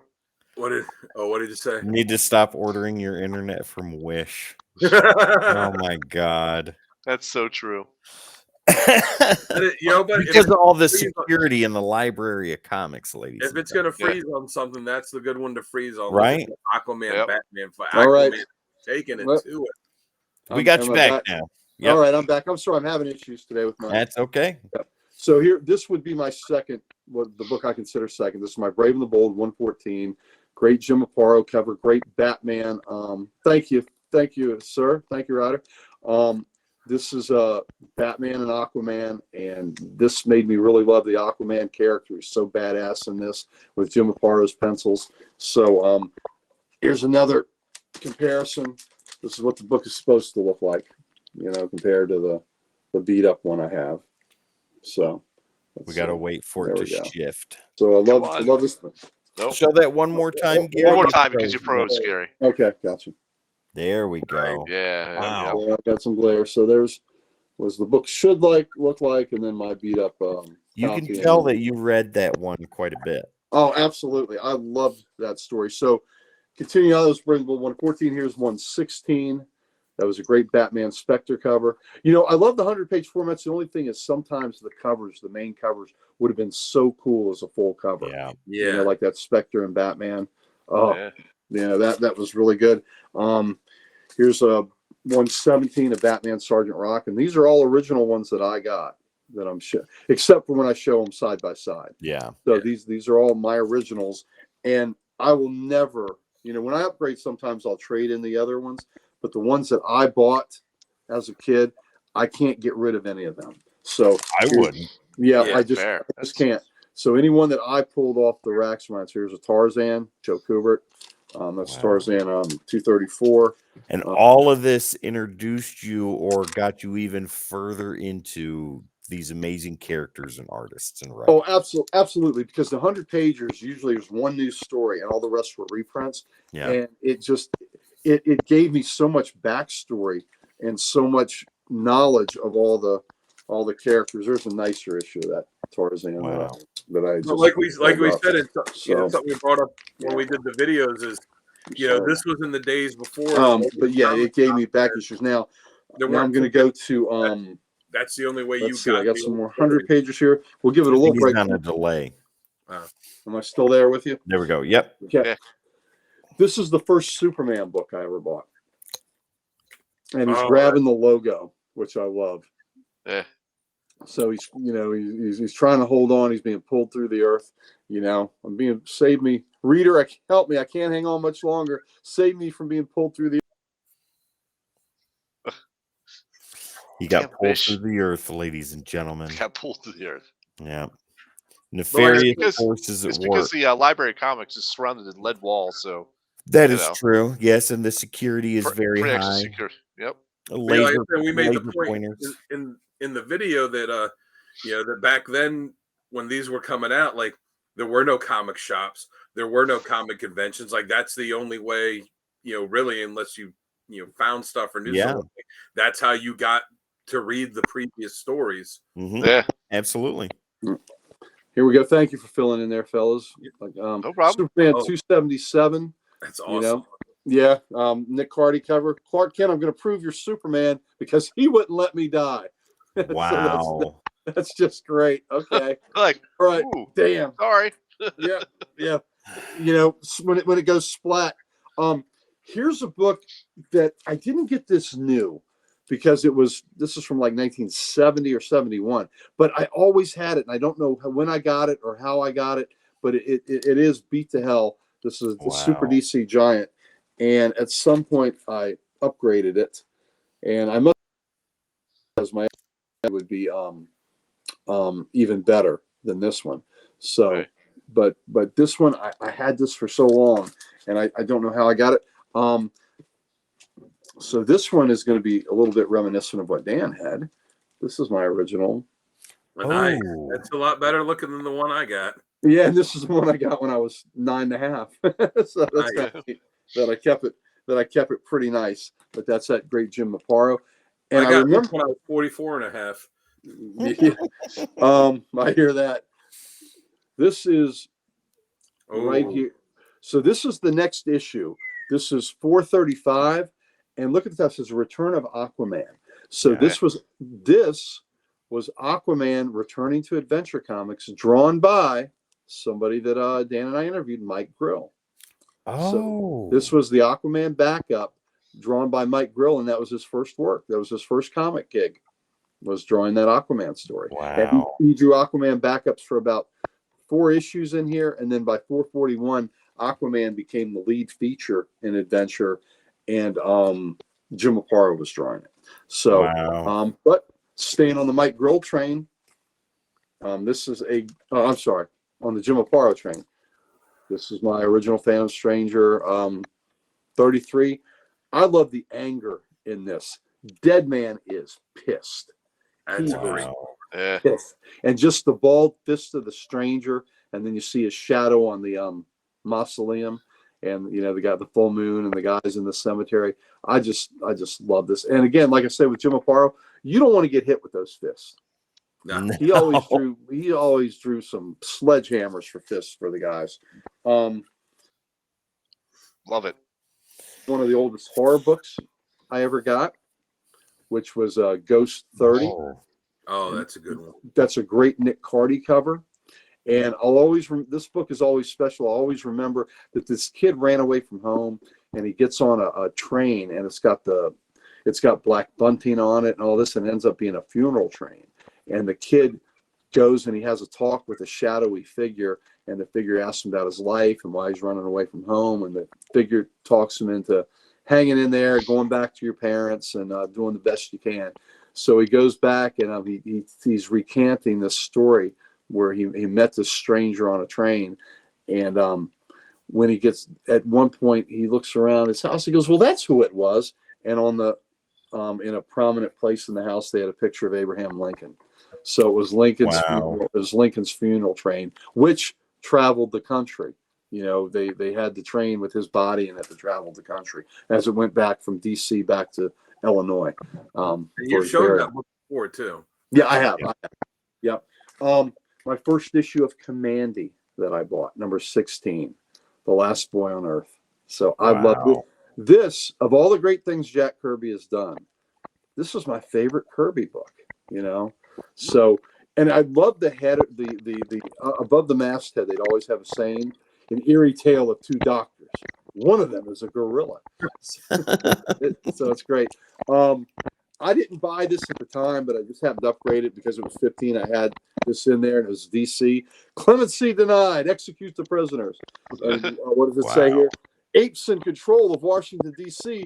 What will they do with the Watergate secrets? So, just very, very cool. But that one I bought at a later date and then upgraded further. But this one I bought off the rack. That Command. Wow. They're still in control of DC.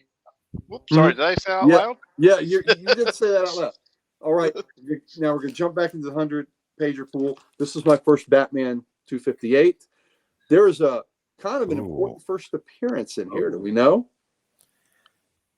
I don't. And it's a first appearance of a institution. Arkham. Arkham. Oh. Yes. Arkham Hospital, it's called, but this is the first Arkham mention of Arkham. Wow. So, it's a kind of a interesting first appearance, right? Not a please. Here's my 259. It was a Shadow. The Shadow was in this issue. Nice. I like the Batman logo on that too. Oh, I do too. Yeah. That's the classic Batman logo. Yeah, on these guys. The classic logo. Yep. My first Detective Comics was it was 442. It was a great Jim Aparo cover. Death haunts. Death flies the haunted sky. So you got spectral airplane shooting at him as he's hanging on the mouth of the gargoyle, holding a long-legged lass. So, she is about ready to go flying. Yeah. Yeah. So, we talked about Manhunter, Sal and Dan and I did earlier. This is the issue where the Manhunter and Batman, their crossover, their team up. And it was at 443. So that's a really, really cool cover. Great book. I really enjoy Aparo's work on the classic Batman gold or the gray and blue suit. Yeah. Yes, absolutely. I showed the fellas an action figure I had today that was done in the Aparo style. Yeah. That was really cool. Here's 444. Which again I bought. You got some damage at the bottom there, but is that Batman shooting a gun? Yes, it is Batman shooting Talia in the back, and that became a thing wanted by the law and hunted by the Gotham police after this. So that became a storyline for a while. So yeah, that's Batman shooting. Superboy and the Legion 205. More Nick Cardy goodness. Wow. So, and look, meet the artist, Iron Mike Grill. So we got a Mike Grill feature in there where he had just taken over. The Legion. So when I talk about the other, there's another copy of it. When I talk about my CLZ and then I'm at 59,200 something, it doesn't take my doubles into account. So I'm closer to 60,000 than that says. Here's my first Flash I ever bought. Ooh. So that's 227. It's beat. It's been well read. It's been well loved. Like I said, of course I have upgrades, but Flash, this is your life. I can't die this way. And so that's just what a fun cover. And the next issue, 220, happened to be a 100-pager. So on some books, they were 100 pagers every month, but other books like Flash and Superman and Batman, Batman would mix in 100 pagers occasionally, every couple of months. But it's just cool. They were pushing all the new stories out. Yeah. First Superman family. So Superman family, this is number 164. Again, this one is well loved. This was one of my very early books. This would have been in my first dozen books when I had so many 100 pages. This is the first issue of Superman family because Superman family was the continuing of Jimmy Olsen's book. So Jimmy Olsen 163, the next issue was 164, and this incorporated Lois Lane into these books. Supergirl was into these books. So Supergirl's book, Lois Lane's book, Jimmy Olsen's book, all consolidated into Superman family. Wow. And Superman family went from like 164 to 220 something. So it had a healthy run after that then. Yeah, it had a healthy run. Healthy run after that. My Unexpected, this was my first Unexpected, so this was a horror book. That's a great cover. Yeah, so this horror book and House of Mystery, they were 100 pages for like 8 straight months. But I think Witching Hour only had one. There was one that was 100 pages. So not all titles were 100 pages the whole time. Another one, this was my very first issue of World's Finest, 223. Again, this would have been among my first 10 books. Look at that spine. Look at that spine damage. So, but this would, and again, look, I got a Dead Man story. I got Aquaman, a Robot Man. So I got these great stories that that immersed me in the DC universe. So these 100 pages were crucial for me. This is a 225. So it's got some damage. Had a Vigilante story in here, Black Canary, Rip Hunter. There's a Rip Hunter story in here. So good. Here's World's Finest 226. Here we got Metamorpho, another Dead Man, a Sandman story, and that's a Golden Age Sandman with the costume in there. So you got an Eclipso story in there, plus John Jones. So these books were so informative for me, who was just getting into this, universe. Here's 228. Oh man, this one took a beating. I really put this through the ringer. But Vigilante again, it Eclipso. gave you so much, though, like you said, so much deep dives into older stuff.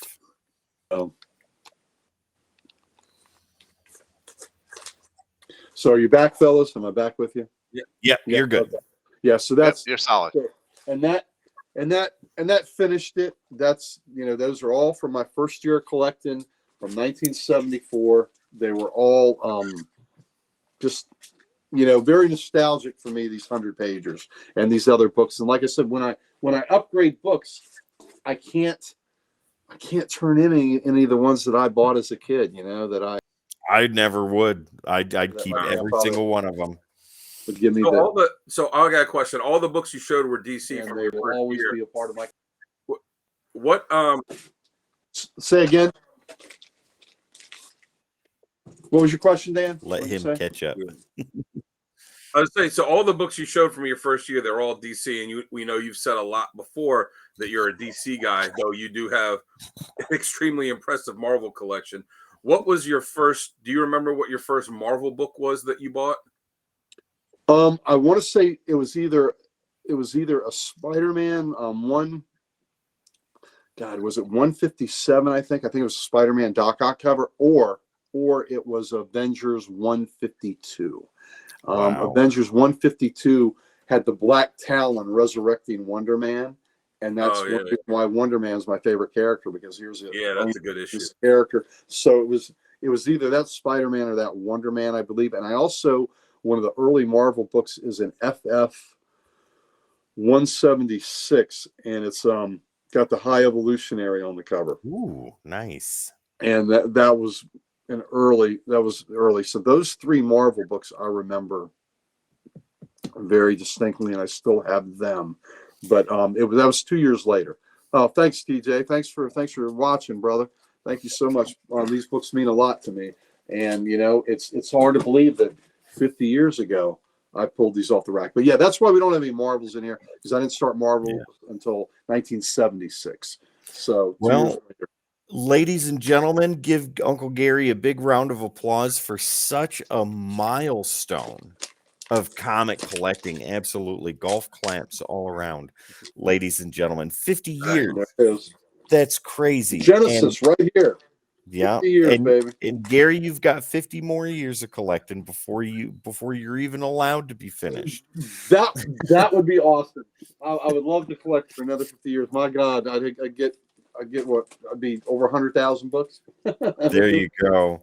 All right, ladies and gentlemen, it is late. It is time to hit the bricks. But before we do that, thank you so much for sticking with us tonight. It's been a longer episode, but we love it when you guys stick around and enjoy checking these books out as much as we do showing them off.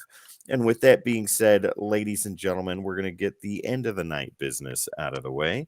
Go ahead and find us on all the socials. All you got to do is type in at the Codex Station. That is where we will be. Gary, what do we want to give to them? We have all the socials here at the Codex Station, and especially late at night like this, we'd like nothing more than to give them to you. Ladies and gentlemen, if that doesn't wet your whistle, I don't know what will. At the Codex Station, hit the like, share, subscribe, and follow, please. We implore you. It lets the algorithm know that we're super awesome, that you guys enjoy us. Leave a comment, as you have been doing. Hit the subscribe button. We're so close to getting to another milestone, and we need your help getting there. Once again, at the Codex Station. Also, ladies and gentlemen, when you need that long t-shirt for the morning, when Dan is making you French toast, head over to thecodexstation.com for all your Codex needs. Get some merch, meet the team, and so much more. Once again, thecodexstation.com. PJ says, great stream and chat. Thanks to all. Thanks for watching, PJ. It's always a thank you, pleasure to TJ. have you in Thank you here. for joining us. All right, Sal, once again, you gave us a tease. Now tell people where they can go to be pleased. Oh, yes. Oh, You can nice. Go to YouTube and be pleased at my channel.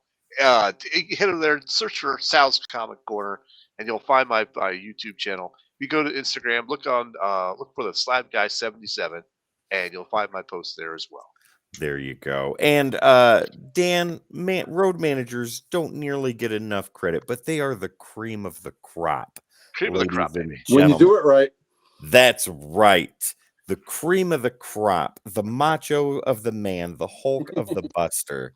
This is the road manager to ye who will be introduced, the Ric Flair of comic books. This is Dan the Kelly Art, ladies and gentlemen.